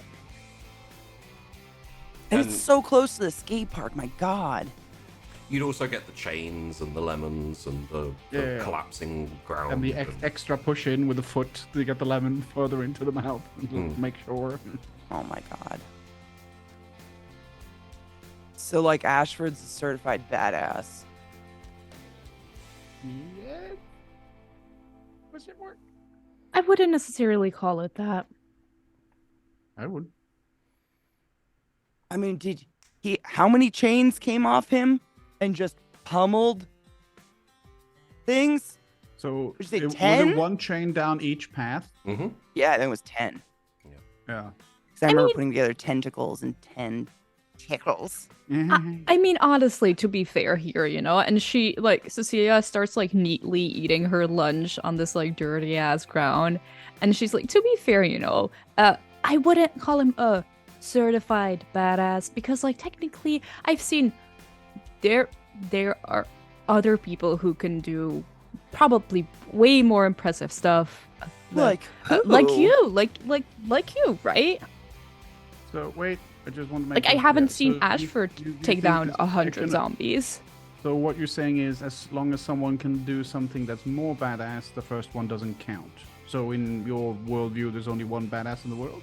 I'm just saying that, like, you know, Ashford isn't that. I was there. pretty badass. Yes, and in your worldview, he can be a certified badass and your hero. Yes. Why did he need you there? Because I can see, I think. What did you see he couldn't see? I'm not sure, but maybe because I could see. It's easier for me, maybe? I don't know. Maybe he just needed a hand, or he didn't want to go trekking around at night. Like, not to take sides or anything, but Celia has a point. Like, what kind of certified badass would need a teenager with a rashy eye? No offense. I don't know. He's still horrifying to me. Yeah, a horrifying badass can still be a badass. Man, I have such a problem making eye contact with him, and now I can't even look over his shoulder without worrying about some. How do you look at the man? I think it was I gotta on get his myself right some shoulder. sunglasses. So, anyways, see what happened to the dog? It's a dog. Like, is it with you? Did it go home with you? Yeah, it did. It's a dog without a home. Like, I would be a horrible person if I didn't give a dog without a home at a literal farm. I mean, I agree 100%, but the first version we saw last night, like, you remember that, right? Like It's a dog. Okay. And it's fine. It seems to fit in just fine at the farm. No, I'm not. I mean, I trust your animal wisdom over anything I've learned from Animal Planet in my lifetime. But I was just thinking, because it did maybe have something to do with all the rising from the graves, because it was too close. They were just happening at the same time. Maybe we could have Will, like, peek-see at the puppy. Look, I'm sure that if anything, the dog probably had something to do with keeping all of that from happening and not letting it happen. Either way, yes, Will, yes, I know the eye and stuff, but, like, the book, Yes. Oh yeah, that big old thing. Yeah, I just have there's one uncertainty. That's like the whole, will my dog eat souls or not? And it's like maybe you could look into that book of yours and see if you could find anything. It's like a bigger dog-ish that's like shadowy and you can't see through it. Has like two big like flashlight eyes that just pierce through the darkness, Mm-hmm. Yeah, Didn't you say your hand like went through it first and then it didn't? Like it sucked something out of the zombie and then it became more solid. Does it need to eat more? Yes, I'm just, I'll have a look. Good idea to look it up. I didn't think about that. I was just thinking rashy eye looks. Books aren't my thing. Obviously. You would like to consult the Big Bumper Book of Demons and other... Yeah, exactly. Yes, of demon summoning, the Big Bumper Book of Demon Summoning. It's not the demon PP summoning. book. That's, PP book. that's the other one. Or was it priests and possessions? Yeah, something like that. Yeah, Myths. it was PPP. Myths and monsters. Yeah, no, that's what you called it. We called it priests and possessions. With a P&P instead of... So you're able to find a couple of different possibilities. There is a one page which is a compilation of essentially black dogs, different areas, majority in the United Kingdom, a few in like France and Germany as well. And you'd probably be reasonably aware of these ones, it's it's the black dog of XYZ, you know, like these places, and invariably those tend to be almost like dogs are like spirits or beings of revenge when someone has been unfairly executed or you know, those type of things. It's always a case of like people being accused of a crime, punished for crime, and then later on the dog will turn up, and the people who were part of it, the people who were the accusers and the sentencers and the executioner and everything, would invariably either be scared to death or would be like found dead in the woods or on the misty moors or wherever. A little bit of a curse vibe going on where in that type of thing. The other one is essentially talking about and this probably seems a bit more likely, a graveyard dweller. It is a being that is essentially the guardian of a inverted commas holy place. It is a judge of souls, and it has a tendency to essentially go around the graveyard and find souls and judge them of being worthy or unworthy, consuming the ones that are unworthy. And there's a bit of a guardian vibe, bit of a protector vibe, and you know, basically, especially the restless souls, the ones that refuse to chill and just be happy with the afterlife kind of thing.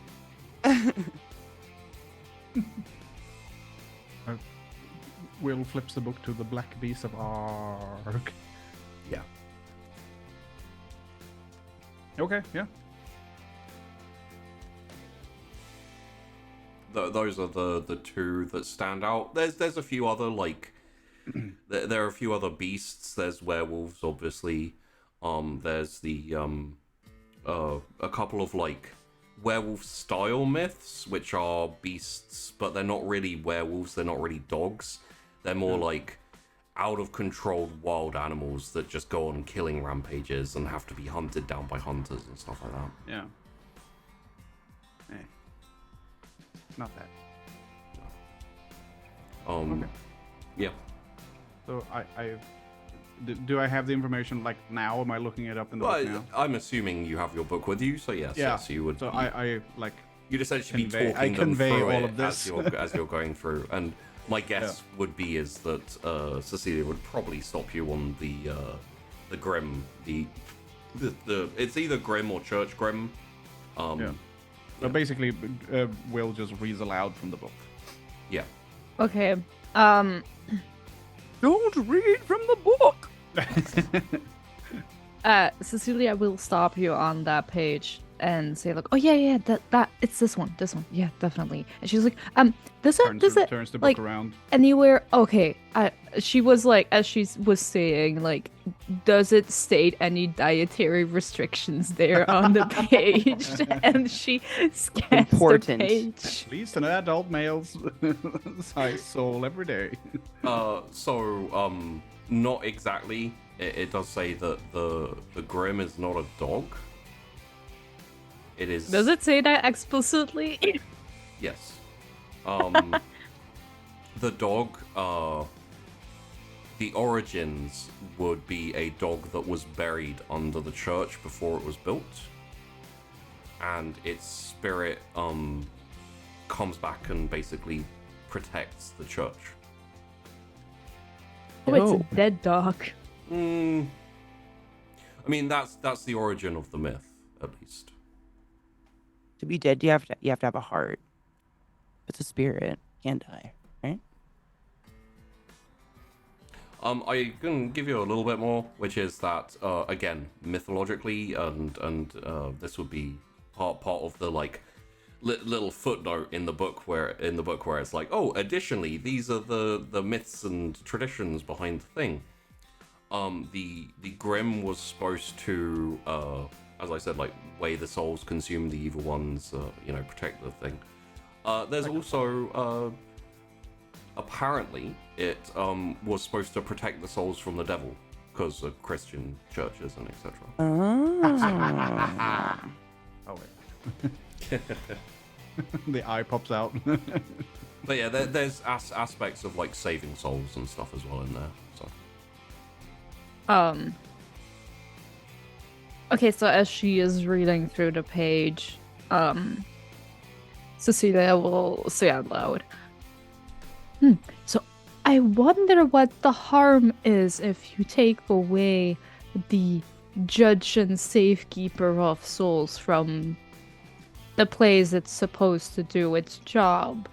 I don't think it's the only one. That wouldn't make sense. I'm gonna kind of like rub my stomach and look at her and be like, I don't know if there's anything left in that graveyard. Okay, but eventually there will be things again in that graveyard.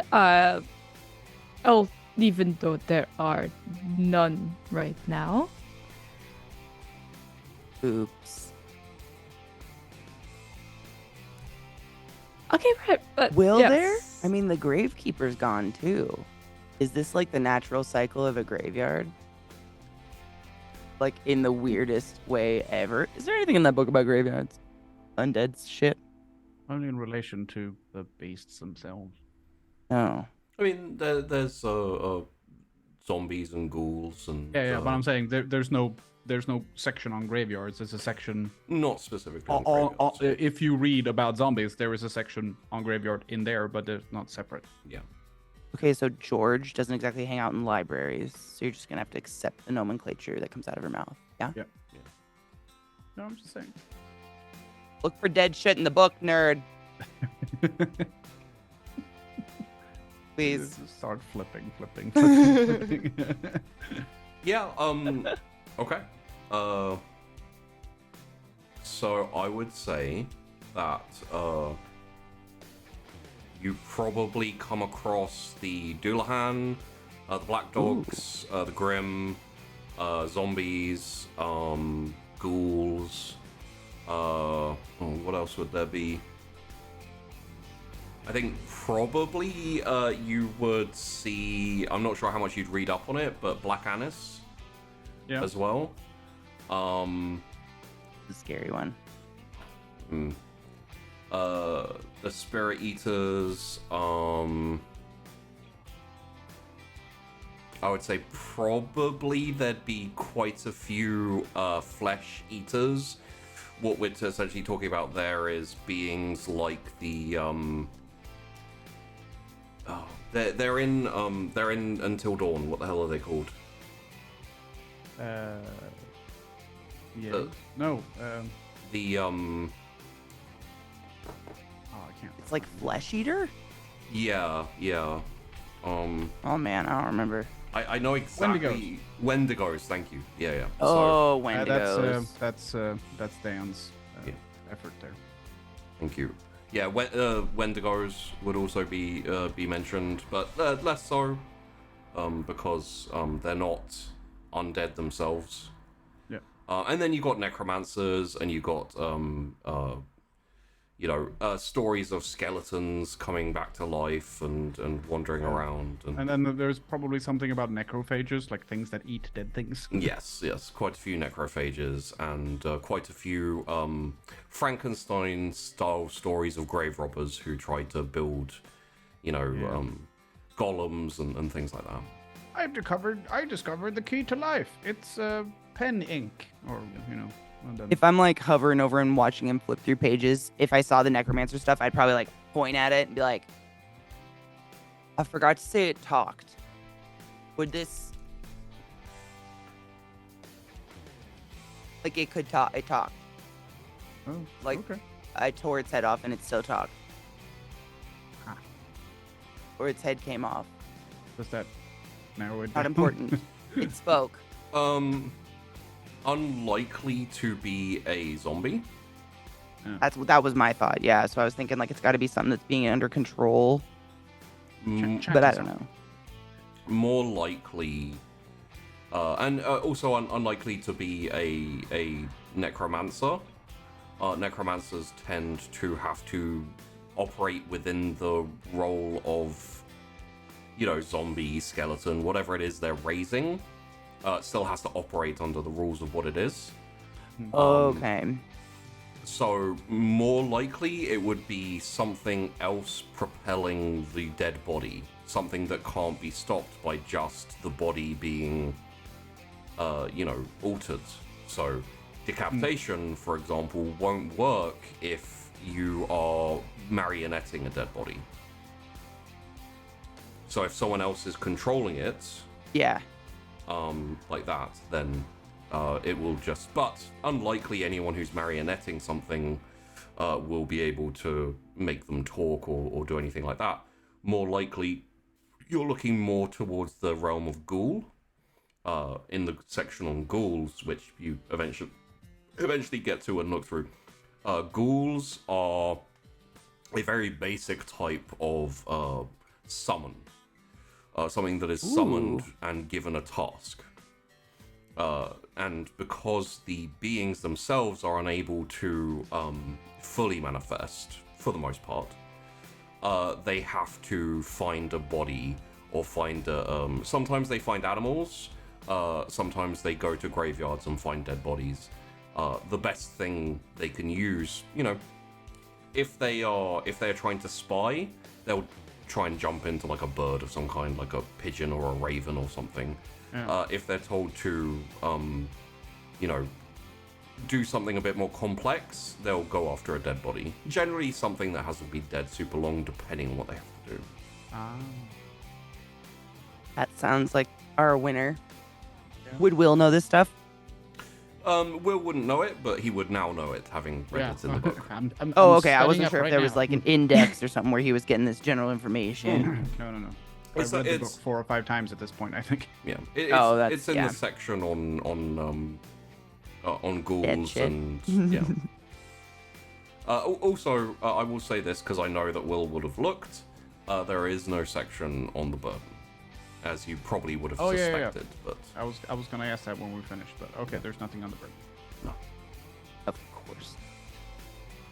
That would have been the easy way. So 6. So that means that someone is puppeting dead things to moan. What? Oh God, Cece, what did it say? It was like what? Robbie, Rodney.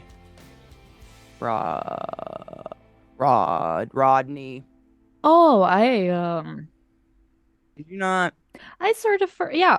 No, it's cool. I was holding the head the most of the time. It's fine. You were taking care of the dog.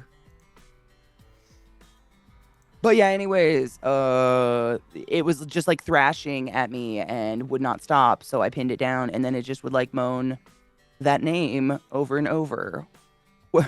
That's got to be like someone sending a message, but how would they know I was going to be there? Why would it be for me? Why would it be for us? I don't know, Rodney. You know Rodney? Wait. Or maybe it wasn't for us. That idiot kid in the lunchroom? Isn't that kid named like Rodney or some shit like that? Excuse you, idiot kid. I don't know who you're talking to. He invited you to watch high school sports. Yes, and that's not an idiot kid. Thank you very much. At least he's not sitting under the bleachers eating his lunch. We don't have to get on the attack. You just don't look like the sporty type. My bad. Right. Anyways, well, don't should we tell that kid that a zombie's moaning his name? And yes, it's his name. Like, should we tell him? Because that seems important. Oh, well, we're gonna tell him. We're gonna tell him, hey, there's dead things coming your way. Might want to look out for them. Maybe you could slide it in while you watch things sports. Were coming after me, I would like to know. Yes, because you know about all of this. I don't know. Do we just let him get eaten? I don't think anyone else in the school knows about this stuff. Who could kill Ashford? He could do something. He could like put him in detention eternally so then he can't get eaten. or something. Is that legal? Forever detention. Probably not. Let's Perpetual. Okay, look. No, we're not gonna put him in perpetual detention. How about we not tell Ashford any of this stuff right now? And I'm gonna try. Why? My dog needs walks, right? Might as well take him on walks in the graveyard. Wait, to feed it? Him? Them? No, to keep an eye on if any of these things come up again. Oh my god. Moaning the name. Do you know if you have to feed it? Well, look, in the page it didn't have any dietary restrictions, so I'm just planning to give it kibble. I know, you're right. We did see it through the sucky suck on the... Maybe that's just like a little snack? I don't know how many zombies we can find moaning Rodney to feed it. I don't want to find any more, I'm going to be honest. Yes. Oh, right. So we're not going to warn the kid, Rodney? No one's going to say anything to Rodney. Well, I mean, I suppose you can, but then you'll be just looked at even weirder because... Again, where are you gonna tell him? Dead things are coming your way. Someone wants you, or someone is looking for you using dead things. By the way, hey, this is all real. That would sound a little bit odd. Yeah. Shit. So you're just gonna like patrol the graveyard forever? Well, no, not forever, but like.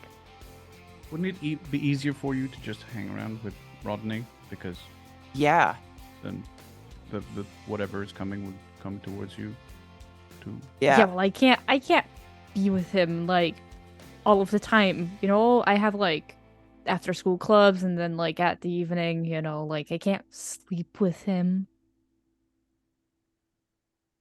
I mean, you could. No, I can most certainly cannot. When George says that, Will just looks over and goes, it's a snort. I'm just saying we can't discount all of our options. He seems innocent. Right. So right now... Oh, we don't tell Ashford?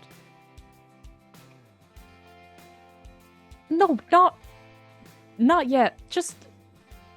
Okay. Right now, I'll keep an eye out for dead walking things with my new guard dog. I mean, your dog seems to be pretty skilled with the dead stuff. So, like, if anything was going to protect Rodney, it'd probably be the dog, right? I wonder if you could, like, ask the dog to, like, watch his house or something. Wait, didn't you? Just because nighttime seems to be the time they come up. George, didn't you eat the thing that was saying Rodney? I did not eat that one. Oh. Bummer. I don't. And she's just gonna look at Cecilia like... No, you didn't. No, you didn't eat that one. Okay, no, I didn't. Yeah, like all of the sure. other hundreds, but not that one. It says hundreds. Will just looks at George and mouths. Doesn't say, just goes, ooh. All right. Well, I Literally think the whole graveyard. Sorry. I think lunchtime is about to be over. I don't want to be late for classes. I'm sure you don't want to be either. I'm assuming this little club meeting is postponed until... Wait, one more question. We're gonna tell Tori. I kind of told Tori, like, everything. Yeah, why shouldn't? Why? Like everything. Why not? Well, you said we weren't gonna tell anybody. She's not on our, like, team anymore. So, like, I don't know. I'm sure that Tori will not go looking for whatever this is. No, I don't think so. I don't think she has any, like, shit over the dead. That'd be too much, right? Well, technically, I'm pretty sure she could tell a corpse if it had something in it that could respond or do things. I'm pretty sure she could tell a corpse to do something. So, like, what if we found another Rodney moaning corpse and she could force it to say more? Figure out why it's doing this thing. Right? That Maybe? could be helpful. It's actually not a bad idea. And she looks at George like just imagining Astounded. how did you come up with this idea just now? Yeah, I can't get high anymore. Yeah, all right. That could be an idea. Like a supernatural, like, interrogation.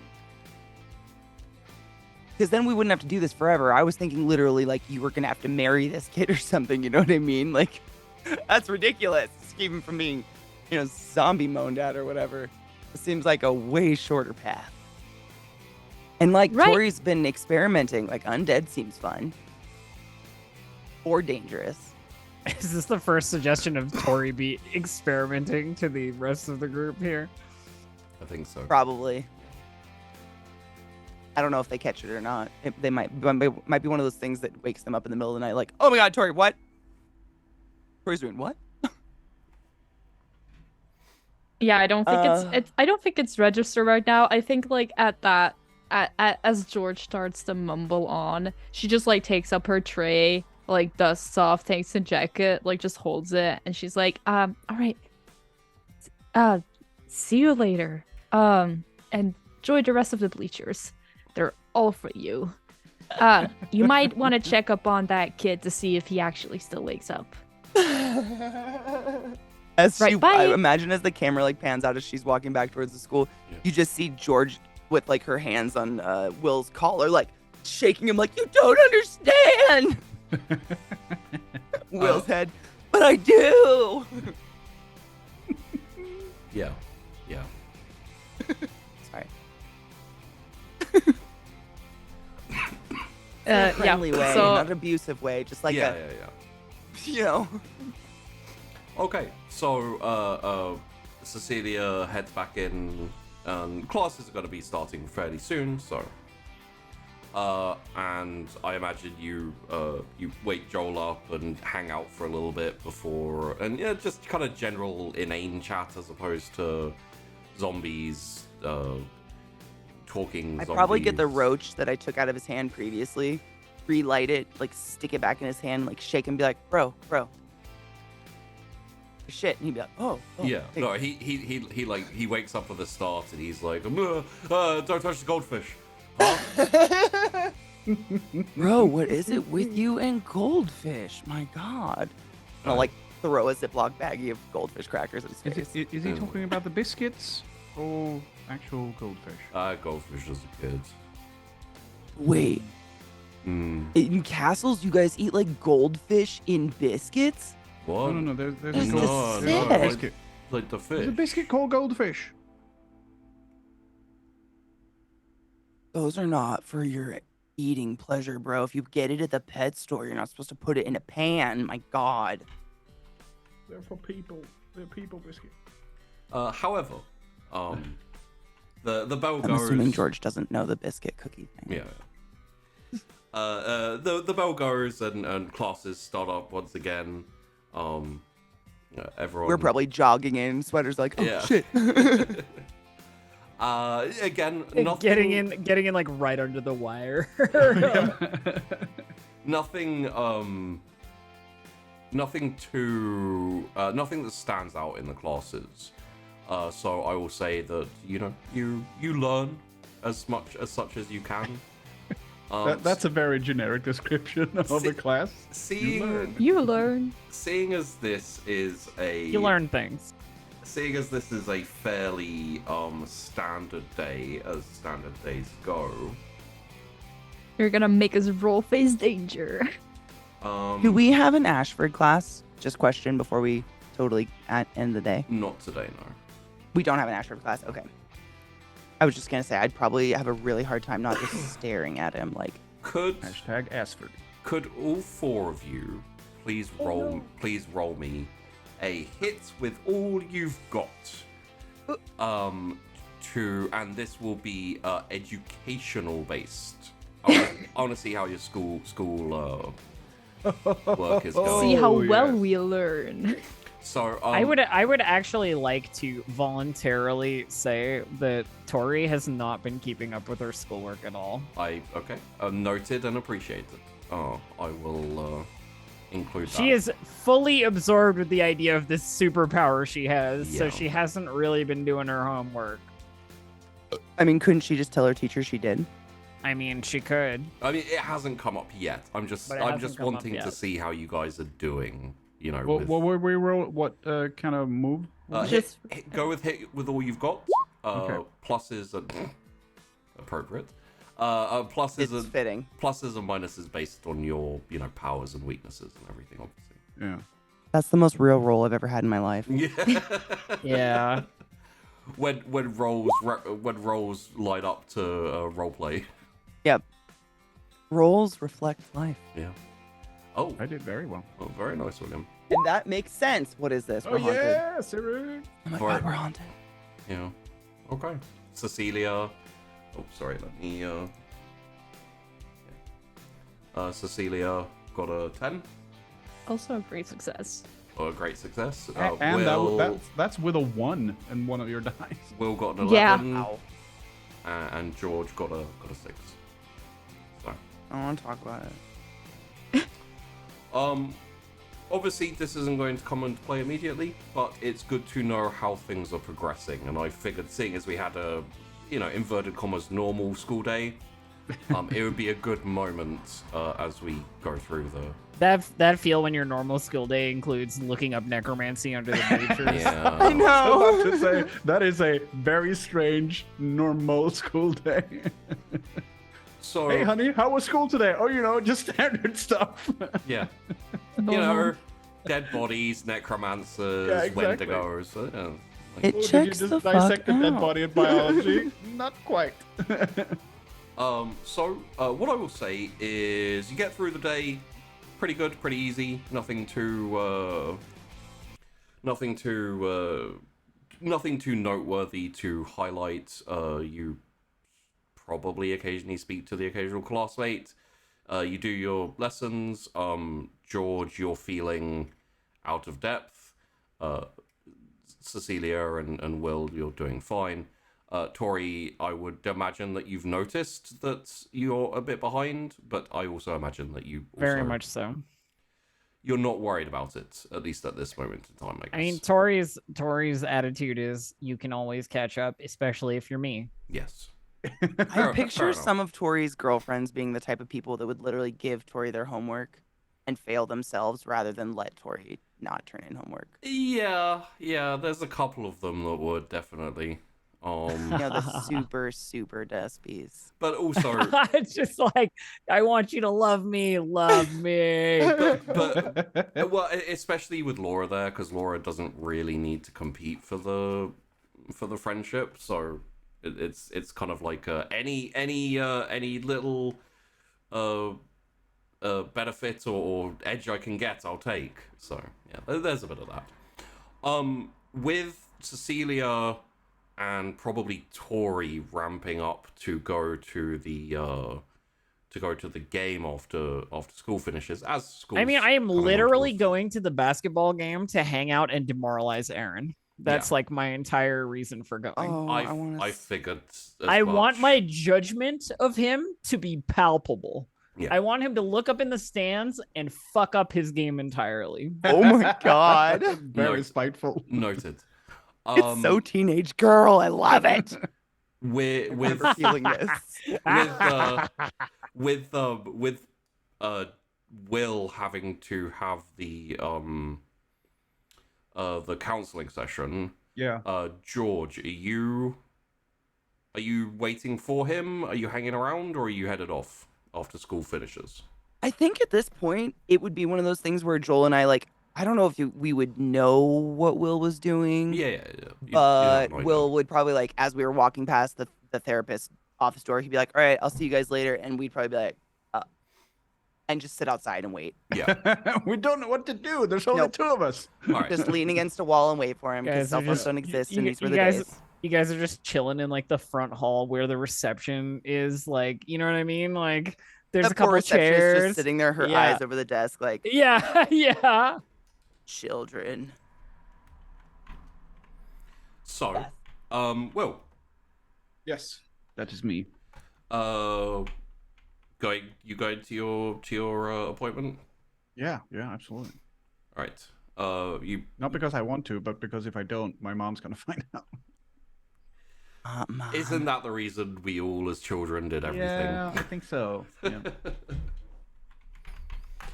In that case, knock on the door. Yeah. Okay. Unless there's one of those that we had at my school, which was a little buzzer, and then there were 3 lights. It was like green, yellow, and red. Come in. I opened the door. William, come in, sit down. Why is Ashford here? Do you guys not remember that he said he was he's the counselor. He took over because the other guy. I thought you knew that, and that's why you said yes. Will sticks his head in and go, and then there's a slight surprise on his face, and then he was like, "Oh yeah, I remember," and then he just walks in and closes the door. So, school going well? Yeah. Happy? Yeah, not bad. Brilliant. Can you go grab George and Cecilia? We'll have a quick meeting. I can find George easily now. I don't know where Cecilia is. Have a quick look. Yeah. Oh, brilliant. Right, back in 5. Yeah, and then he steps. And he leans back on his chair and like. Yeah, of course he's not gonna lift a fucking finger. Kicks his feet up on the desk. Will leaves, and I imagine Joel is already in some kind of far off place in his head, kind of a stupor thing, and looks at George. To jump off the bleachers with a skateboard. Man. Joel has a Rubik's cube. He's had this. He has had this Rubik's cube for like the entire year, and he's been working on it slowly in every idle moment. Right? I like the idea that I like the idea that he's hypnotized by the colors. That's enough to distract him. And that's the reason why.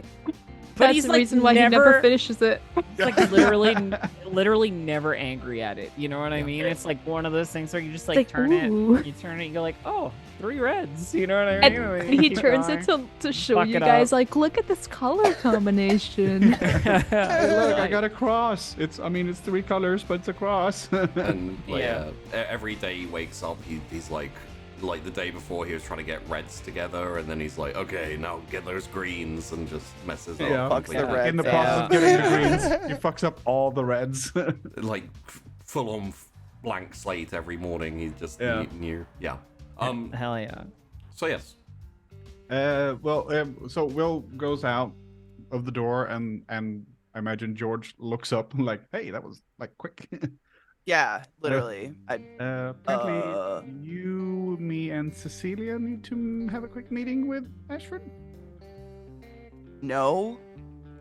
That's what big. I don't know a meeting with Ashford. He's in there. And. Oh shit! No. Wait, where's Cecilia? Oh, this is just an excuse. Why does he expect us to know where Cecilia? We got 5 minutes to find her. I'm gonna walk 2 feet into the hall and just turn to look down the hall. I will say, Katie, you were there when Rodney asked her to go to the basketball game this afternoon. Wasn't it late though, or was it right after school? It's a bit later, so you're hanging around school. Okay, so you wouldn't know exactly where I am. Sure. Yeah. Yep. But it's close. It's not 4 hours away. I just wouldn't assume Cecilia would waste 4 hours by like sitting in the gym. That's the only thing. I was like, no. Okay. She. Well, then in that case, I'd probably like look at Will and be like, I might have an idea, and wander towards the gym. See if she's like waiting, or if she's like, I feel like Cecilia is one of those people that might have a little bit of anxiety and like scopes out where she's gonna hang out before she hangs out with people to like mentally get the layout of the area. Like, okay, I'm gonna. This is where I'll sit and I'll feel safe here, or something like that. Correct me if I'm wrong here, Syrinx, but my guess would be is that on the way to the gym, you'd probably see Cecilia sitting in the lounge little area that sometimes is used for studying, doing her homework. Oh, bless her.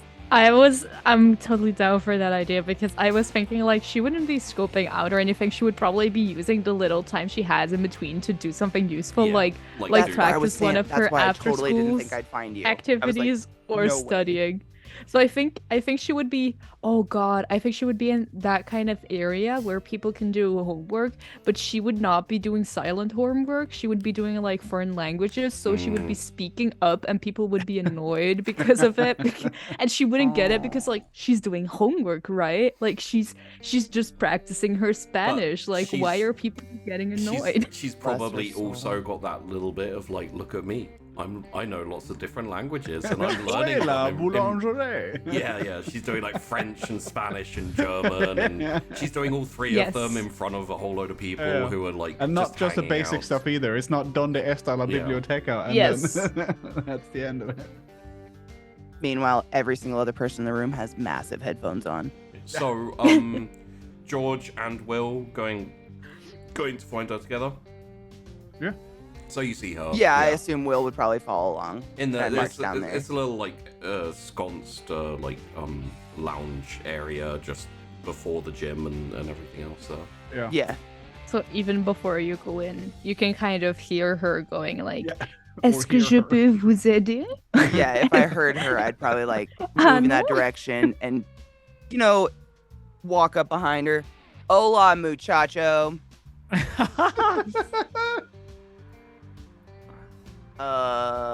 Mr. Ashford would like your presence, I suppose, and mine. Boy, I'm very busy doing actually productive things here. I'm working on schoolwork. It didn't sound like so much of a please come along. It's a go get Cecilia. That being said, I have no problem telling him that you have something more important to do. I'll just tell him myself that he can't just call on us outside of school hours. Girl, he's the new school counselor. Still doesn't make it valid. And she, takes up all of the books. I love her so much. I love that she's like, not today! She takes up busy. All of her books and, sighs, and she's like, okay, we'll lead ahead. And I just will be like, I'll sit up, I'll stand a little straighter, ooh. But I'm also terrified. I am so scared of what's about to go down. I don't even know. It's going to be the battle of the minds. Yeah. And then I'm assuming Cecilia knows where the counselor's office is. I don't think our school's that big. Yeah. So it's not like I'm leading her there, but I assume we just all kind of you go there. But the closer we get, I'll kind of do that natural, slow my gait to walk behind Cecilia. Yeah. She just keeps marching. Yeah. And she'll be the first to enter the door then. Knock or no knock? What? Knock or no knock? Knock. She knocks just 2 times, but she knocks politely. I feel like she's too polite. Okay, she opens the door and immediately goes this, I don't know why you're calling on us outside of school hours, but I was very busy working on school assignments and actual on languages. So I don't know what this is, but I really need to get back to that as well. I'll try not to keep you too long. Thank you, Mr. Ashford. Of course. Please, do sit. And she does so. That means you as well, George. George is back against a corner, kind of in the dark,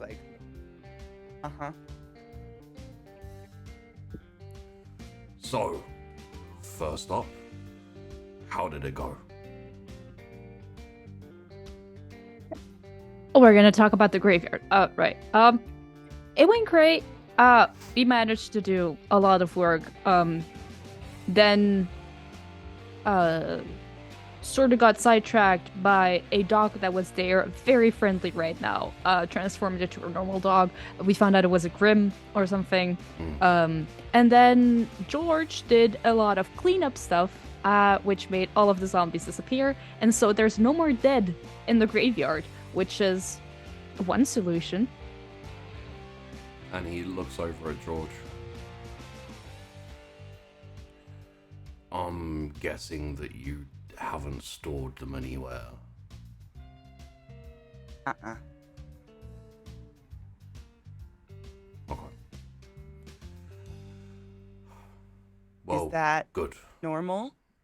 It is not ideal and would explain a couple of things, but... Oh. The problem needed to be dealt with, and you dealt with it as best you could. No zombies will be rising again. No. I kind of wasn't given the option.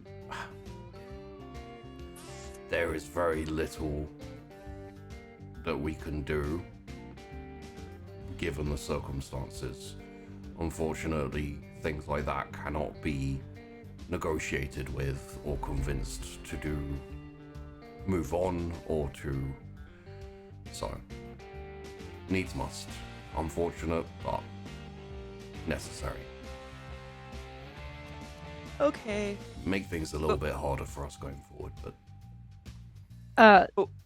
Cecilia puts like a hand on like out and on George's knee, and she looks at her and she's like, if you hadn't done what you had, then we would probably not be sitting here. Yeah. And then she retracts her hand. We're a little bit stretched thin at this point, unfortunately. There's a lot to do, and too much to do at the same time. So unfortunately, I have another one for you. Another what? Another job. And this one is reasonably important. I'm not entirely sure what is happening, but at most, you will need to investigate. At least you will need to investigate. At most, I may need to have to ask you to deal with it. So, Cecilia, I believe you work at the hospital? Yes, I volunteered there. Volunteer, right. Have they told you about the bodies?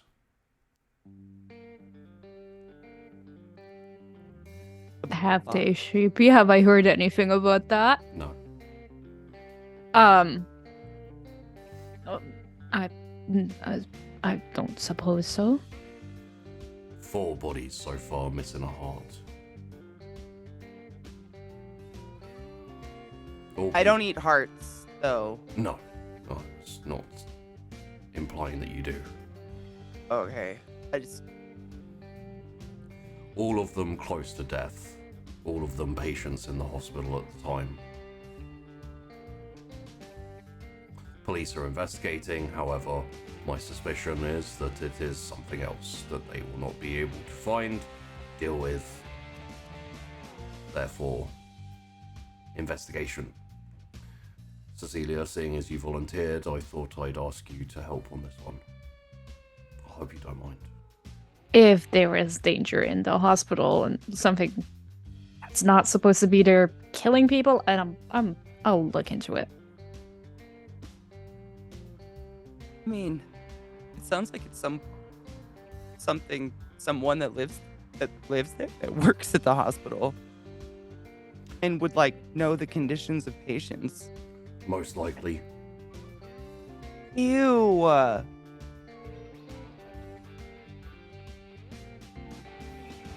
My mom works at the hospital. So does Tori's dad. Gross. Okay, so what do you want us to do? So, go to the hospital, have a look around, chat to people, take Will with you,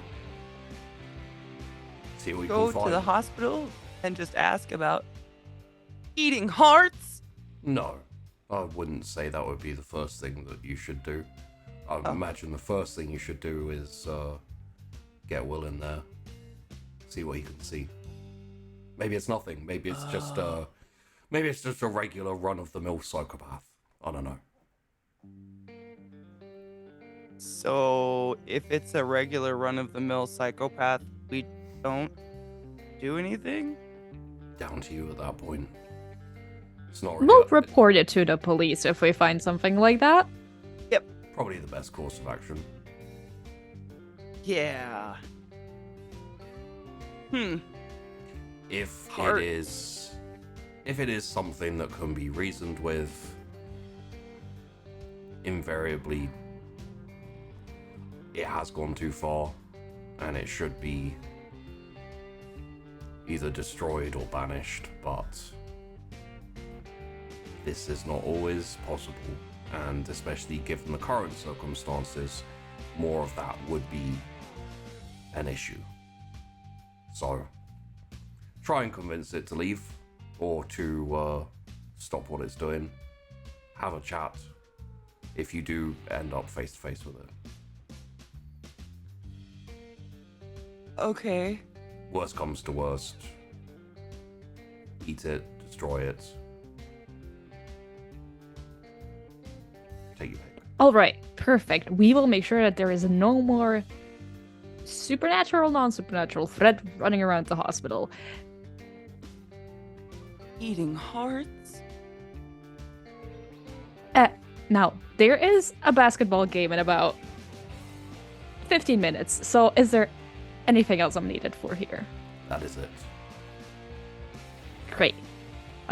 She gathers her books and like stands up, but then like looks down at George and she's like, I'm sure that you still have a counseling session to go to with Will, so I'm assuming George,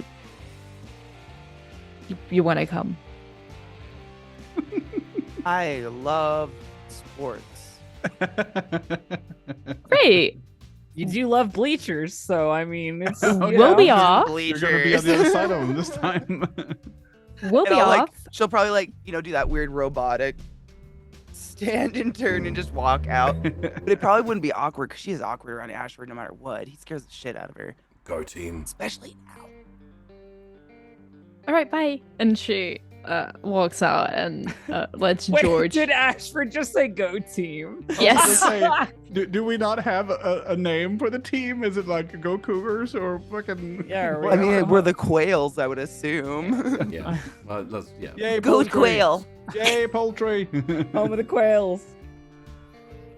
Yeah, and both you thank head you. off and For this opportunity to save America.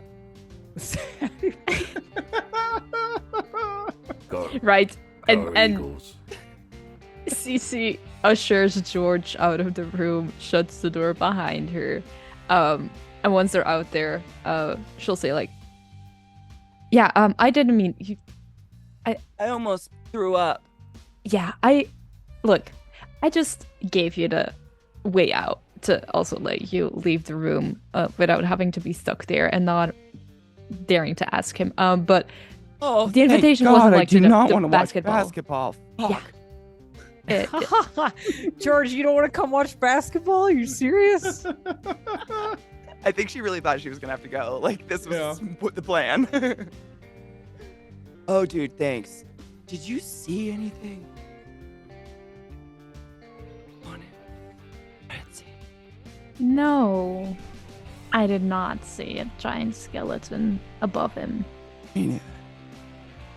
Oh, maybe that's a Will thing. Don't you think? Look, the whole hospital thing and like asking around, don't you think there's like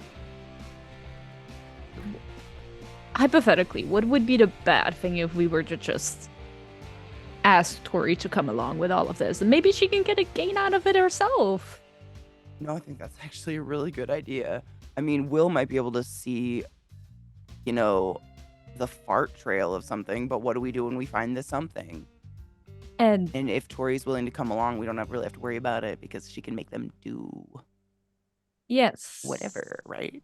Or she can just ask questions to people and they will actually answer. Or that's probably a better option, yeah. I love the idea of someone going, hey, that kid's got a weird eye. And then Tori going, you didn't see shit. A whole gaggle of nurses starts throwing you down on a stretcher. We got a burn victim over here, stat! We're like, no. All right, great. I'll get Tori into it. Sick. So my mom works at the hospital. I could probably like grab her badge. Might be easier to get around. You shouldn't infiltrate the hospital acting like you're one of the nurses. No, but like we won't get too far if we don't have that badge to get through the doors, you know what I'm saying? We'll I'm not gonna go nursing about. I work there some of the time. Oh, you can like get in? Yes, that's the whole point of working in a hospital. I get in and I help people. That's why she does it. She doesn't do it to be nice. She gets in. That's why. You could get anything. All right, just don't steal the badge from your mom, please. George sees Quaaludes in front of their eyes. I was thinking more of getting a hold of like a bag of those bandages specifically to make casts. And the next scene just flashes to Joel like completely in a body cast, just his face poking out like, dude, this is the best. With that, Cecilia looks down at her watch and she says, all right, well, basketball game. So, bye. Yep. See you tomorrow. Nope. Yeah. Go team. And you don't need to pretend. Oh, sorry. And Cecilia heads off and goes and joins Tori and Tori group as they are getting ready and heading for the basketball. We'll get back to that momentarily. I imagine George rejoins Joel in hanging outside. I'd probably just slide down the wall next to him. Yeah. What's up? Does Ashford actually need to have a meeting, or is it like, hey, this is great, Ashford's here, so we don't actually have to have a meeting? I can go now, bye. Well, after they've left, Ashford looks at you and says, sorry to hijack your counseling session with this, but we didn't have a class today, and I'm trying not to bring too much attention to all of you. I honestly don't know why I'm here anymore.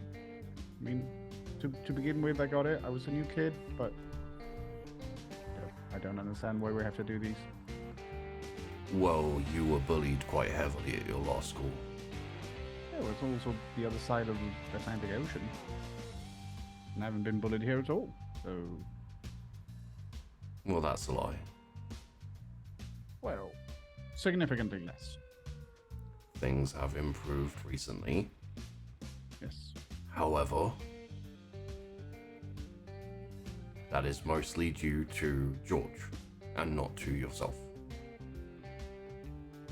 Yeah, but I'm not above asking help. No, and there's nothing wrong with that. So, in a more serious tone, how have things been? Well, I haven't been getting much sleep lately. But that's not really due to school. No, I would imagine that was due to the Alp. Yes. But hoping for that problem being solved now. Pretty good. and he like opens a file and like looks through it a little bit. Your aspirations of MIT? They're still there. On track? Yeah, somewhat. Yeah, mostly. Good. And you're happy with that path, that choice? Well, yeah. That's still a good aspiration, I think. I saw your brother got a football scholarship. Yes. I imagine he's quite a bit different from you then. Yes. You parents didn't encourage you down the line of sports and... Oh no, they already have the wonder child. So, no. My heart just broke out my asshole. Damn. God, poor Will. Complete cardiosphinctoral collapse. For a kid that young to see that, fuck off. That shit. It says your brother's name's Edward. Yes. And was he also doing well in school? Well, he didn't really need to. He could run really fast and catch a spherical object. Right, but sometimes you find people who focus on the athletic side of education, they tend to slip up in the academics. As a sidebar, like he wasn't a Will, but he was a very solid student. Yeah. It's okay. Right. Okay. Well, is there any issues at school that you'd like to go over, discuss? Is it just me, or is philosophy a bit odd? Philosophy is interesting. You only get out of it what you get out of it. No, it's really not. I don't find it interesting at all. You're the type of person who prefers to have an answer. If there's a problem... Empiricism is very useful. It is indeed.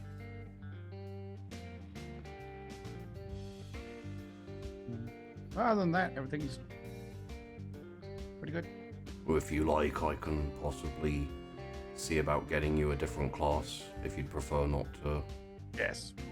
Yes. Right? Yes. I will speak to Mr. Knight about it. Woohoo! Basically, anything except philosophy, as long as it isn't sports, will make Will happy. You're gonna end up in advanced physical education, weightlifting, advanced physics education, and if you forget your kit, you have to do the lesson in your Bunsen burner. Oh my god. So, I have not spoken to your parents.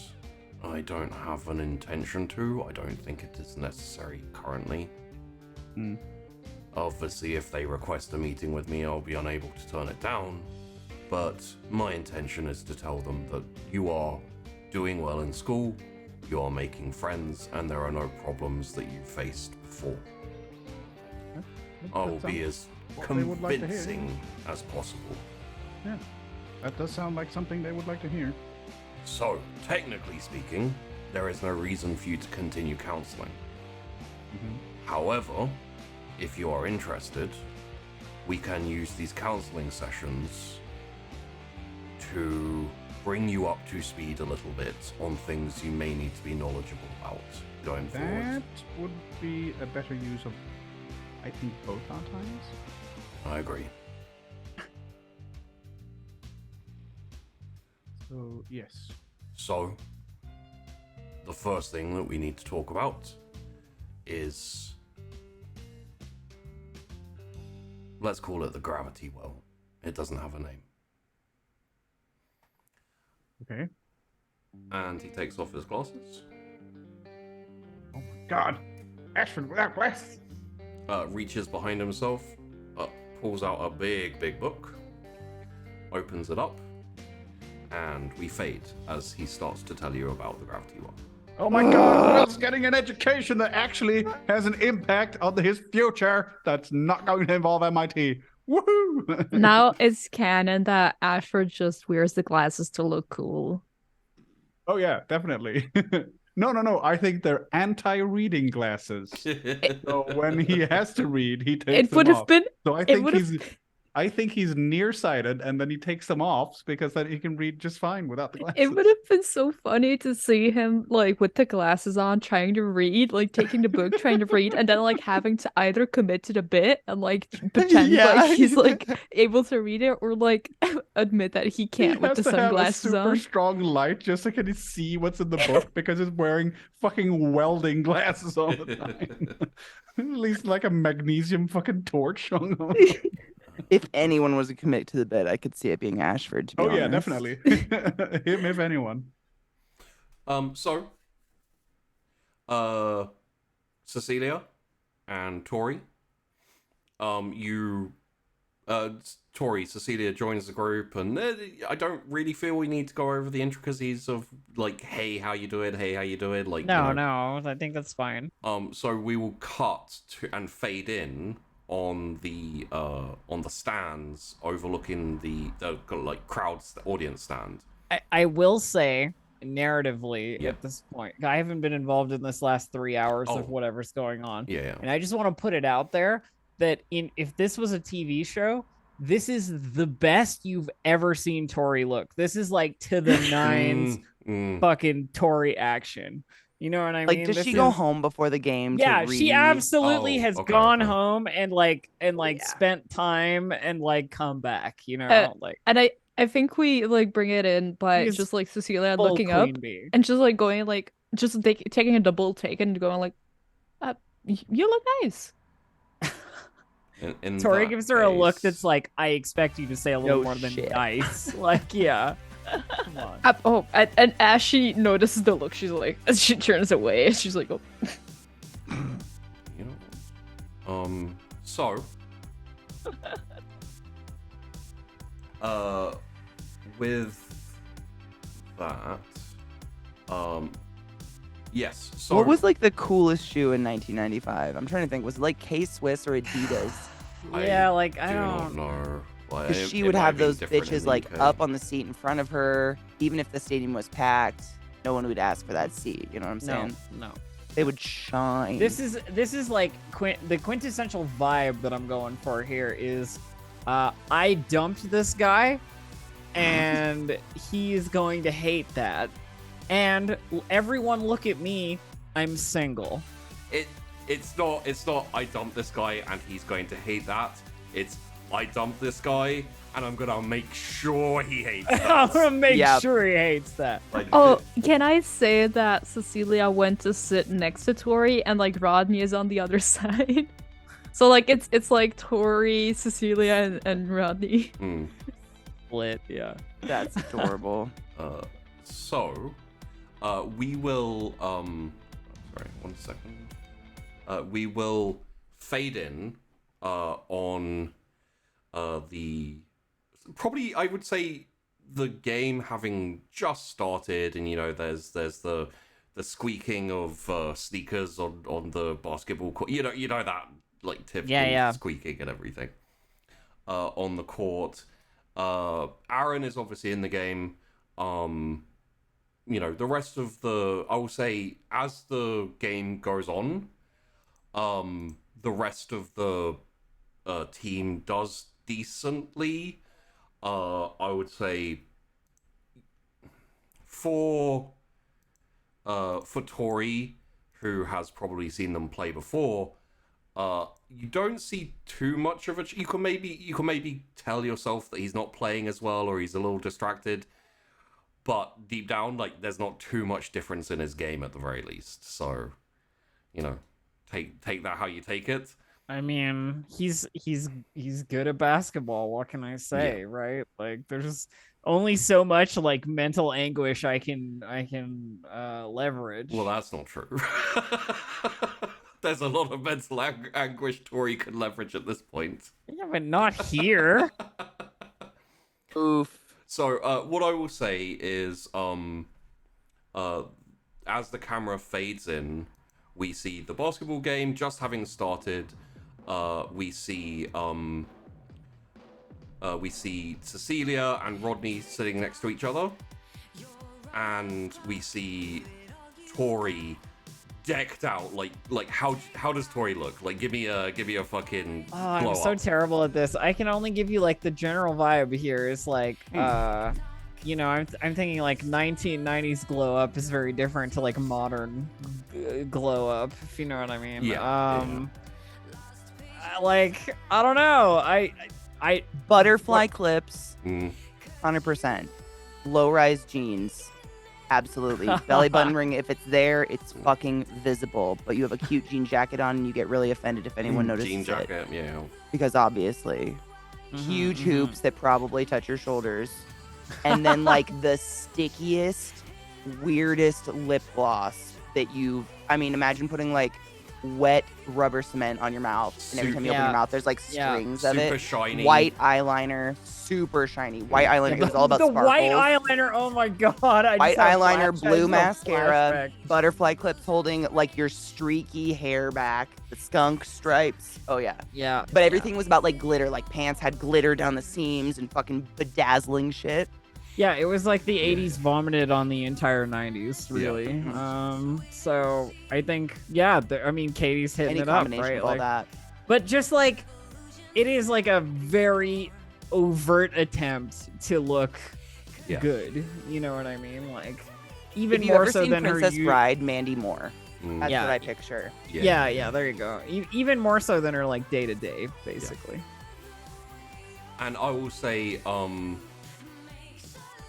there is a, like, for Cecilia and for the rest of the people in the thing, which is you know, for everyone here, it's Tori and Cecilia.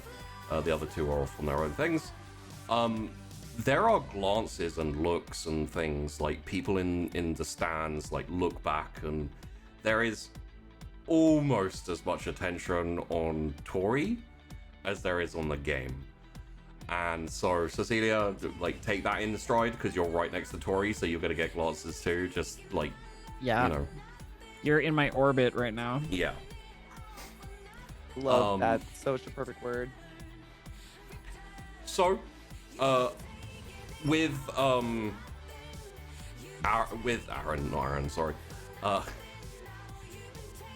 with Rodney on the other side of you, you know, I have a question, because Rodney gets into the game, obviously, because he's a player normally, and you know he's supporting his team. So there are times when he's like, oh, you know, he jumps up, and he's like, oh, and the rest of the crowd jumps up. Cecilia, do you get into the game, or do you not? Like, what's the deal here? How into sports are you? I think she is only into sports, like actually doing it and like being the best at it and like just that whole thing. I don't think she's into watching like other people do that. Like this basketball game, I don't think she's like into it at all. Like I don't think she feels it at all. She's like, okay, I could be doing like she would say, if it wasn't for like Rodney asking her to be there, she would definitely say like, I could do better things with my time right now than watching other people play sports. Like I could actually play sports myself. Like that's way more useful. But she leaves that out of it for the moment because Rodney asked her. But she's definitely not as into the game. Yeah. You don't express any of this in my direction, like the like, what are we doing here kind of stuff, like, you know.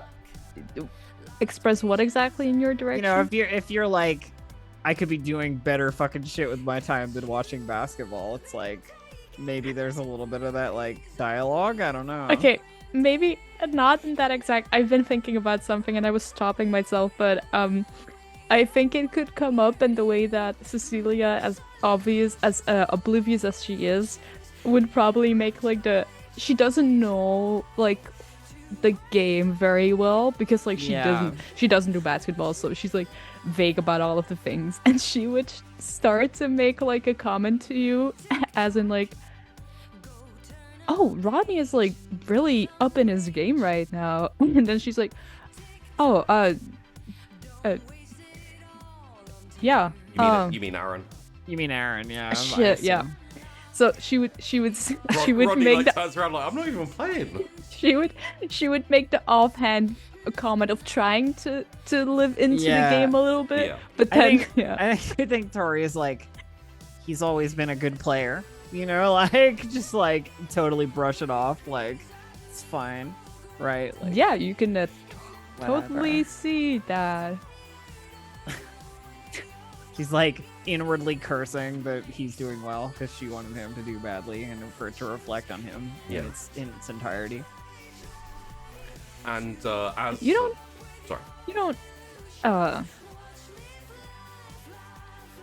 enjoying the game? Tori looks to Cecilia, and there's a moment of like assessment, and then she goes, "I'm not here for the game. I am here to make a statement. You understand that, right?" Well, you definitely look like you're making a statement, yes? That's the whole point of being here. The game doesn't matter. Great. Win or lose, who cares? Oh! You... And she like points to you and like points to Aaron down at the field, and she's like, oh. Tori's like, now you. But I thought you weren't gonna make him jealous. Gotta play. You're making him jealous. You have to play some mind games. Come on. And she, in her brain, this thought of like they're now in their. Toria wants to make this their enemies era. But then she's thinking like, oh, okay. She's like, oh, right. You're doing a great job. I'm sure he's very jealous right now. I fucking hope so. And she leans back. As you're talking, like Rodney like jumps up and he goes, "Come on, defense!" You know, like, what are you doing? Get back quickly! Yeah, he's like shouting and like super enthusiastic.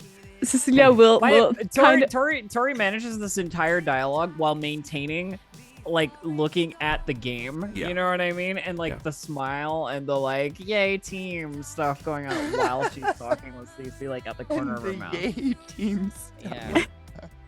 I will say that as Rodney like enthusiastically jumps up, was it his knee or his foot? It's his ankle. His ankle, yeah. She will like kind of say like, "Oh, you shouldn't do that. You're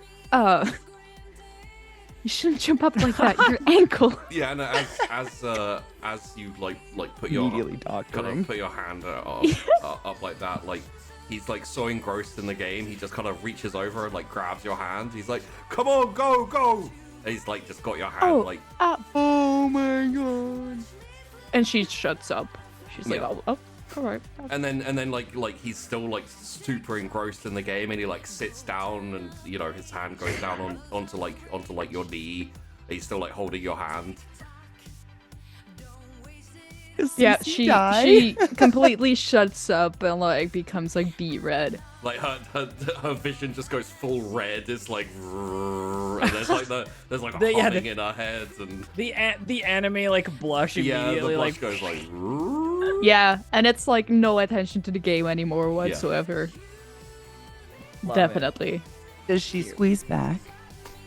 I don't think they're squeezing. Well, hold back, or is it like you're like limp arming him? I think she like in the beginning it's like limp, but then as he like actually sits down and like puts the hand there and keeps it there, she like kind of like falls into her hand a little bit. Yeah. Tori looking between them like on either side of her, she's like, You want a little space, or she's desperately avoiding contact with Tori at this moment. Want a little space? And I mean, this was more directed at Rodney. You know what I mean? It's one of those. And as the end of the half comes, the buzzer goes, and the teams kind of like go back to their benches.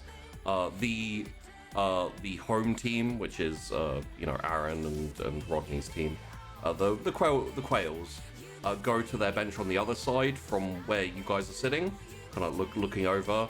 And the team kind of go over and they have the towels and everything, and they're chatting and talking. And as they are a quite small, fairly small frame, blonde girl runs up to Aaron and like hands him a bottle of water, like one of those sports drink things. And like she's beaming and she's like chatting with him, and she's like gesticulating like enthusiastically, and he's kind of like he's smiling, and he's he's kind of replying and all this type of thing, and he takes a big kind of like pull from the water and closes it up, hands it back to her, and like just kind of pats her on the arm in kind of like a thank you way.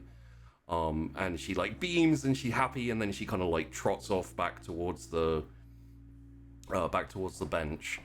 And before he turns back to the team, he like turns around and like kind of catches the eye of the group. Aaron and Tori fucking like blasting out hotness vibes, and Cecilia trying not to blush too hard in the hopes that she doesn't irradiate people around her.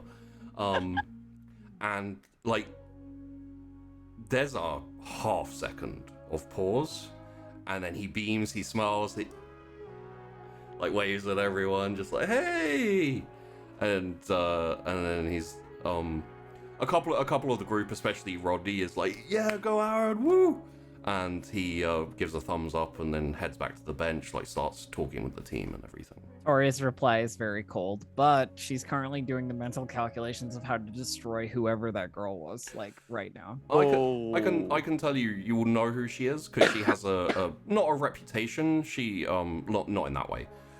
She is the year below. Okay. Her name is Chelsea Kipper. Okay. Chelsea. All right. She's quite popular. In her year. Got it. She's just a mini Tori. She's quite popular in her year. Yeah. Obviously, the year below is significantly less important, and no one pays any attention to them. Of course. Grades are very important. Like, what grade you're in is very important to your popularity generally. But I don't think you'll have ever seen her glomping onto Aaron before, but you've possibly seen her occasionally talking to him, or like don't worry, we'll have a talk, it's fine. Chelsea Kipper, noted. So shaking it off. Yep. Right. Tori has much more mental fortitude than to go to pieces over one or two small petty interactions. Yeah. Her petty interactions are the ones that are supposed to destroy people, you see? Yes. Like, not the other way around. In that case. So, the game continues. And it comes down to the wire, where it is neck and neck at the end, 60-60, or I don't know basketball scores, but something like that. And points versus similar amounts of points. In the final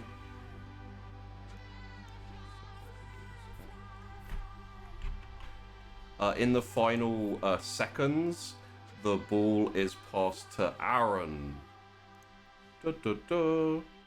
Oh shit.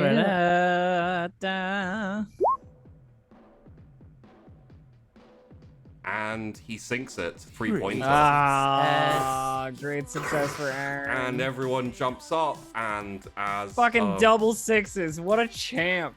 As the ball goes through the net, nothing but net swish. The crowd jumps up cheering, you know, wah! There's chants of Aaron, and you know, everyone goes crazy. Cecilia, you are embraced in a big hug.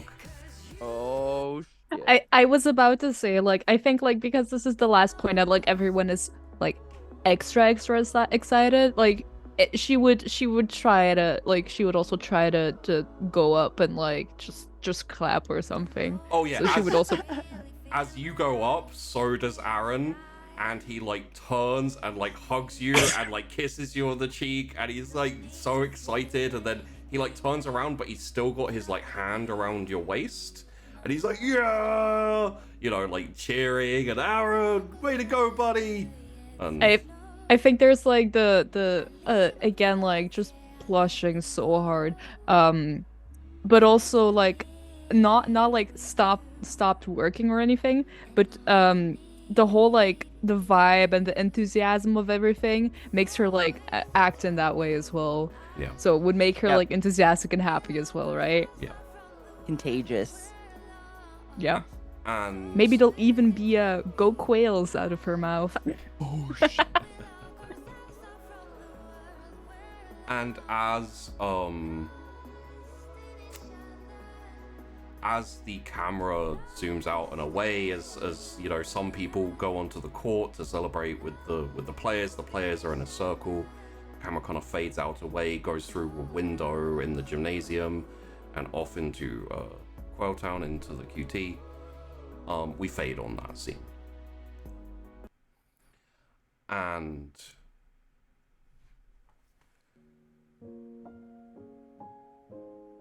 we fade in a hallway, sanitized, bioluminescent, those, you know, classic hospital bioluminescent lights, as a figure walks down it, walks into a room and says, oh, Mr. Johnson, how you feeling?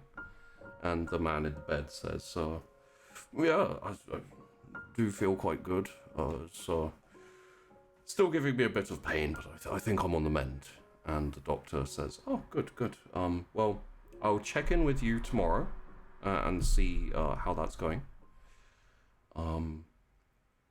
Do call for the nurse if anything goes wrong, and I'll be here for the rest of the night on shift. He says, oh, thank you very much. It's very kind of you. The doctor turns out, goes down, and as they walk down the hallway, the camera stops, and the shadow of the doctor as it walks down the hallway shifts. The face grows out into a snout. The body hunches over into a more four-legged gait, and you hear the swish of, and on the shadow, what appears to be a tail grow. The figure turns a corner and walks into one of the rooms and says, where someone is lying there, turns around, and as they turn around, their eyes like widen, their pupils dilate, and they seem a bit panicked as the figure says, now, let's see what we find in your heart. And the camera fades. Sorry, and the camera fades. And now we know who the cameraman is. And now we see the cameraman being followed. Cameraman turns around. Actually, it was always me. It's a Puka cameraman. Thank you. It's been carrying. Puka has the camera, yeah. Been carrying camera. Yes, it's me. It's like as big as Puka. I pictured that too. One of those old. Yeah, because it's the 90s. The 90s ones were huge, right? They're Dude, the lens is bigger than Puka. I imagine it's like what we do in the shadow shit, where the cameraman is actually there, and it's like, oh shit. That's exactly how I pictured it. Yep. So, we'll finish that for today. Oh. Rad. Oh no. I'm okay. So, just general open mic thoughts and thinks, and then we'll do an outro, and then we'll be off. It's good shit. Let's It's good shit. Yeah. Tori's dad wasn't a heart surgeon, right? I mean, he was a surgeon. He was a surgeon. We don't know if he's a heart surgeon. Okay. We don't know any details about his particular surgeon's specialty. Could I also just say I'm very proud of myself for this song? Yeah. Dude, the void is this the void one? Yeah. It's so dank. I love it. I wanted something better for the void, and I was like desperately searching like yesterday and today. It took me a total of like 4 hours, but I found this fucking song finally, and I was like, yes, this is perfect. Good. Worth it, dude. I kind of want the track. People in chat were saying the same thing, and I was like, this is kind of a bop. Like, I'm into this. I know it's supposed to be scary, but it's kind of dank. Like, in a good way. No, I'll throw out the name of it. I'll throw out a link. I'll see if I can find a YouTube link for it and throw it out for you guys. Not in the garbage. So yes, I want to say first up, apologies for not having too much Tori today. That's okay. I know you guys say you're always good when you don't. I don't mind. Yeah, happy to sit. I had a pretty heavy Tori episode last episode, so it's like shit happens, man. I feel like what Tori went through in this episode was heavy. Yeah. Like it was 20 minutes, but like I also feel like there was good supernatural shit, and then I got to do good bitchy high school shit. Yeah. So it's like today was so much fun for just the very typical high school stuff. Yeah. Yeah. I really loved Cece under the bleachers being like, I don't want to be here. This is not where I hang out. It's gonna ruin my image. Her uncomfortableness. Yeah. Same. It was beautiful. Oh, let me throw on. I was so tempted to maybe suggest that Joel sees Cece coming up and lays a jacket down for her and treats her like royalty because he doesn't know what the fuck's going on. But I was like, oh man, I don't know. That could really mess with Cece. I'm also really interested, from my character's perspective, I'm really interested in the opposite thing that's happening to Aaron, which is people being like, oh, Aaron, you're not dating anybody right now. I'm going to act all like, oh, maybe this, I reckon Tori will get some of that similar sort of attention from maybe. people, which is part of her goal here. You know what I mean? Are Aaron's friends the type of guys that would be like, nah, man, I would never bros before Aaron's hoes. Friends, or are they the type probably not. Shit? Yeah, yeah. I don't know, man. He seems. I kind of got the sense they were bro-esque. Yeah. Probably the first person to approach Tori would be one of Aaron's friends. Yeah. The problem is when you're in that situation in high school with someone like Tori, you're gonna have a lot of guys who would want to ask her out, but not have the confidence to ask her out. yeah. Imagine being shut down by Tori. Yeah, it's pretty brutal. The absolute decimation of being rejected, right? Yeah.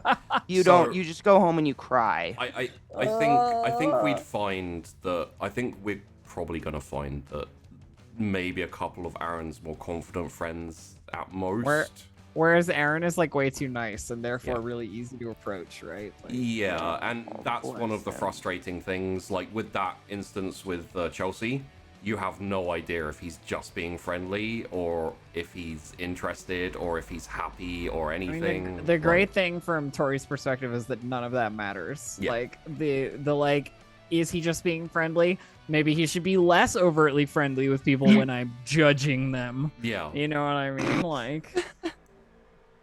Just saying. I did like that she was immediately like, oh, I see that bitch, and we're gonna have words. Yeah, we're gonna have we're gonna have a talk. I'm gonna take Mini Tori from the year below, and I'm gonna tell her how things are. Yeah. See, I have two theories. I have a theory that Tori's going to scare the living shit out of her, or she's gonna literally Mini Tori her. I mean, it's one or the other. Yeah. It's a coin flip, really. Mini Tori. You know what I mean? A Mini Tori would never date Tori's ex. ever. Well, it could be an interesting power play. That's true. I don't know. That's true. I don't know this chick's value system. I don't know. She yeah, might not know I who don't her Tori deal. is. I don't know her deal. You definitely know who Tori is. Everybody in the school knows who Tori is. Yeah. That's the whole point. I'm saying. I This love bitch. the whole basketball scene, and like for some reason, if this was like near to the end of like the season or anything, I would have expected like some big bad thing to happen in the basketball scene. Like, you know what I mean? Yep. Like suddenly like a monster attacks or something. But it was just a fun little basketball game. These And sassy teenagers being sassy. I love how, because he's distracted by like being engrossed in the basketball game, he forgets to be awkward with Cecilia, and she's just this kind of passive puddle of happiness, which is like, yay, he's holding my hand, and it's not weird and awkward like it was last time. I pictured Cece like in her own world, literally Yeah. all those moments. Yeah, Like she's just yeah. sitting there, like the crowd screaming around her, everyone's standing, but in her mind it's I mean, that's why I put on the Cecilia We're Rodney so- music for a second. so perfect. Also, as a sidebar, when Elf was like, oh yeah, so Tori's dressing to the fucking nines, looking like a bombshell, I was like, oh, all right, and I quickly ran and got the lyrics version of Tori's video. Oh, fuck yeah, you yes. went for the lyrics 'cause I was version. like- yeah, I was like- noticed that. The lyrics are fucking fire. I have Yeah, to they put are this fire. on for her, like, you know, showing off her best. So, They are absolutely fire. You're right. I wish I could. I feel like Tori would have so many best outfits. Like her biggest problem would be like, which one is the best of the best? How do I top? Yeah, how do you top yourself every time? You know Yeah. what I mean? Like, Yeah. yeah. I mean, I'm looking forward to seeing what you guys bring to prom. Yeah. So prom is Yeah, that's the happening? thing. I mean, prom's No, gotta it happen is. at some point, No, right? it is. It This may is a not high. be- This is a high school show. It has to Yeah, have a it may not prom. be this Yes. season, but Yes. prom will happen Yes, for yes, sure. prom. But Dude, that's how you could open up the next season. Yeah. Like the end of prom, some horrible thing. You know, it's winding down and there's a blood-curdling scream. It's Buffy. Look at Katie. She's like fully feeling it already. yeah, but yeah, so I wish I could play all of your guys's like lyrics theme songs, because all of you guys have great songs, and the lyrics are fucking bomb for them. But I try to avoid too much lyrics in the music. There's only a couple of songs that have them. It can be too distracting, right? Yes. Yeah, Like, yeah, There's too much noise going on. I totally get that. yeah. The only ones that have them really, I think, are the Cecilia Rodney one, and that's just because I couldn't find an instrumental version, but the song was perfect. So, but yeah, should we do outros? Let's do outros. let's do them. I was gonna say the person I heartbroke the most, but I don't think Tori was that heartbroken, really. She was a badass Yeah, bitch. Dude, I Tori- think Tori's I in her think power heartbroken most, suit. considering the heart fell out of her ass. I think it's Katie. Well, yeah, that's Katie. That's not George. That's true. Oh, yeah, that's George fair. That's fair. That's true. I mean, I'll still take it if you want me to, but that was definitely Katie's heart falling out her Tori, ass. Tori represents like she has a heart of ice, okay? Yeah. But like she's not completely heartless, No. I swear. Not really. No, but I feel like she can kind of compartmentalize a bit, where she's like, I mean, in relationship stuff, absolutely. Yeah. She's just like, I don't give a fuck about this. Like, Aaron is clearly the wrong person for me. Yeah. It's like obvious. That Matt- doesn't mean I'm gonna let fucking sleep at night. or man's anything. too nice in too many different ways. Yeah, you know what? Let's go with Tori. We'll start off with Tori and also All Distracted right. Elf. Hello, friends. I am Distracted Elf. You can find me at twitch.tv/DistractedElf or on Twitter at DistractedElf. This past weekend, I went to a cool LARP game and I did a story time bot about it just this morning. So if you want to check that out, it's on my Twitch or my YouTube right now, and you should, because I played a snooty high elf wizard who ruined everybody else's good time. And Hell yeah. You But know like that's- Tori. Yeah, pretty much Tori, but a That's high elf fantastic. wizard. Yeah. So that's fun. Go ahead, LZT. Oh my god, me! Oh, hi, I'm LT. I play well. Yeah, you can find me everywhere at Lima Zulu Tango. If there's no Lima Zulu Tango, I'm not there. Don't forget to check out the Patreon, because without it, none of this is a thing. Yeah, I don't have much to add. I might be streaming more. So if anyone wants to watch someone stitch dead cows together, that's a thing I do. It sounds very, very... He muffles the mooing, don't worry about it. Yeah. To avoid making a scene, put your hand over the animal's muzzle so he can't cry for his mother. I do leatherworking, but I play games and stuff as well. Katie. Hey there, guys. My name's Katie, and it was wonderful to hang out with you today. Classic Katie here on Twitch if you want to chill. I don't know, man. Place to chill. Absolutely. I have post-its on my monitor right now informing me who I'm a secret from and who I'm not, and who not to talk to about stuff. It's gotten confusing, but I'm into it. I saw a fair few Katie faces during the show where you were just like reaction faces and just kind of like, oh no, you're not doing that, are you? Yeah. There were some frightening moments today, but I enjoyed them. I'm nervous, but I'm excited. It's like getting married. Just kidding. Make sure to check out the Patreon and the website. I was going to say more importantly, but I would say equally because one will lead you to the other, and the other one literally is what causes this to even happen. Yes. So make sure to check them out. If you don't, I'll come for you. I have a legal license to end lives. Syrinx, what's up?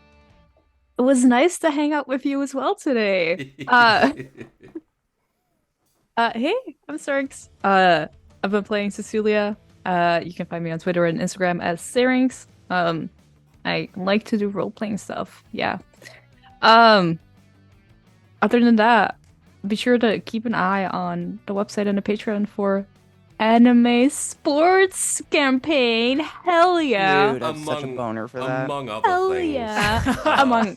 among other very cool things that are coming up. We also have Dragon Riders Season 3 and also a 40k show, so... Yes, they're all good. All good things. And Alien. And Alien is on the way. Yes, I have seen the first episode, the first draft of the first episode, and it's no shit. Very cool. Yeah, Sorry. keep all of that in your exciting. peripheral on YouTube, on website, on the Patreon, and Shippy. Go ahead. Hello, I'm Sheepdog. This is The Wandering Inn. Thank you very much for watching. I hope you have enjoyed. As everyone has said before, the Patreon is probably the most important one. I pay the cost as best I can. The more help I have doing that, the easier it is for me to do more shows. I will be honest, I probably will try and do as many shows as I possibly can anyway. And color us all shocked. Don't say that, Shippy. No, you will only do it if the Patreon works well. I wish I could claim that. It's just like, Aliens is an additional show. Dragon Riders was an additional show. Like, we're all conveniently ignoring them. Join the club. I'm doing my best not to have shows running simultaneously all the time. But I have ideas, and I must do those ideas. So, please, if you can, do give me some assistance in not bankrupting myself running these shows. But I do have plans to possibly, I'm thinking we may try, obviously I'll have to speak to everyone and everything, but I did a show a little while back called Keeper. It was a precursor. It was 2 episodes. It was a lot of fun. It was D&D at the time, but I may do something else with it. I'm considering running the Keeper full show that I have planned on the YouTube and talking to everyone who's interested and basically saying, hey, would you be down for doing a very flexible free show where there's no cost pay? So it would all be upfront and everything. I'm not super happy about it, but I would like to produce more content. And I think something like that, which is a bit because let's face it, the QT, Dragon Riders, things like that, it does require a lot more of you guys than just a regular party game where you're just all together like la la la, kill a goblin. Can that be the name of the campaign? La la la, kill a goblin. Kill a goblin. Yeah. Yeah, it'll be a musical, D&D musical. Yeah. Every time you fight, you have to sing what you're doing. Yeah. And I struck him down. Stabbing shit. I raise my sword aloft. And I pray to my god, and then I strike him down. A paladin that only sings ballads. A balladin, if you will. A paladin. Oh, Lord. Oh, my god. Don't forget the necromancer who only talks in scream metal, so you can't understand anything they're saying. Or he expresses himself only through interpretive dance called the necro dancer. Oh, dear. So I'm sorry. I thought we were doing shitty puns. Yes, we are, but singing puns, not dancing puns. You had to maneuver that one to get you to where I wanted. I still love when me and Katie were when I ran a D&D show a while ago, and we had a half-orc barbarian bard who was a falsetto, which was very hilarious. And it was played by Megan Lenius, who is a fucking musical genius, so it made it even better. Yeah, it was fantastic. Oh yeah. I'd be down to run a musical. I can't sing, so I'd have to get a GM to GM it, but I'd be I don't down. want anyone who can sing. That's no fun. Well, yeah. Haven't you heard? You don't need to be able to sing anymore. As long as you look good on stage, you fucking sell records. Wait, do I have a... We'll just get LZT's titties out. We're good. Yep. I do technically have a... Oh my god. Oh, Fucking shit. what? Yeah. Oh god. It's happening. So I could do that. It's happening. Just saying. It's happening. So yes, thank you everyone for watching. Very, very much appreciated. As you can see, I have a lot of ideas. I have upcoming shows. As I said, Patreon, give it a look. I will be opening up, especially when we make a move over to YouTube. Keep in mind that I will still stream on Twitch, but I will stream the shows that are already recorded. So anyone who doesn't like YouTube, doesn't want to move over to YouTube, won't have to. But when we make the move over to YouTube, it'll probably be easier if you just want to do a one-off, super chat or whatever you want to do.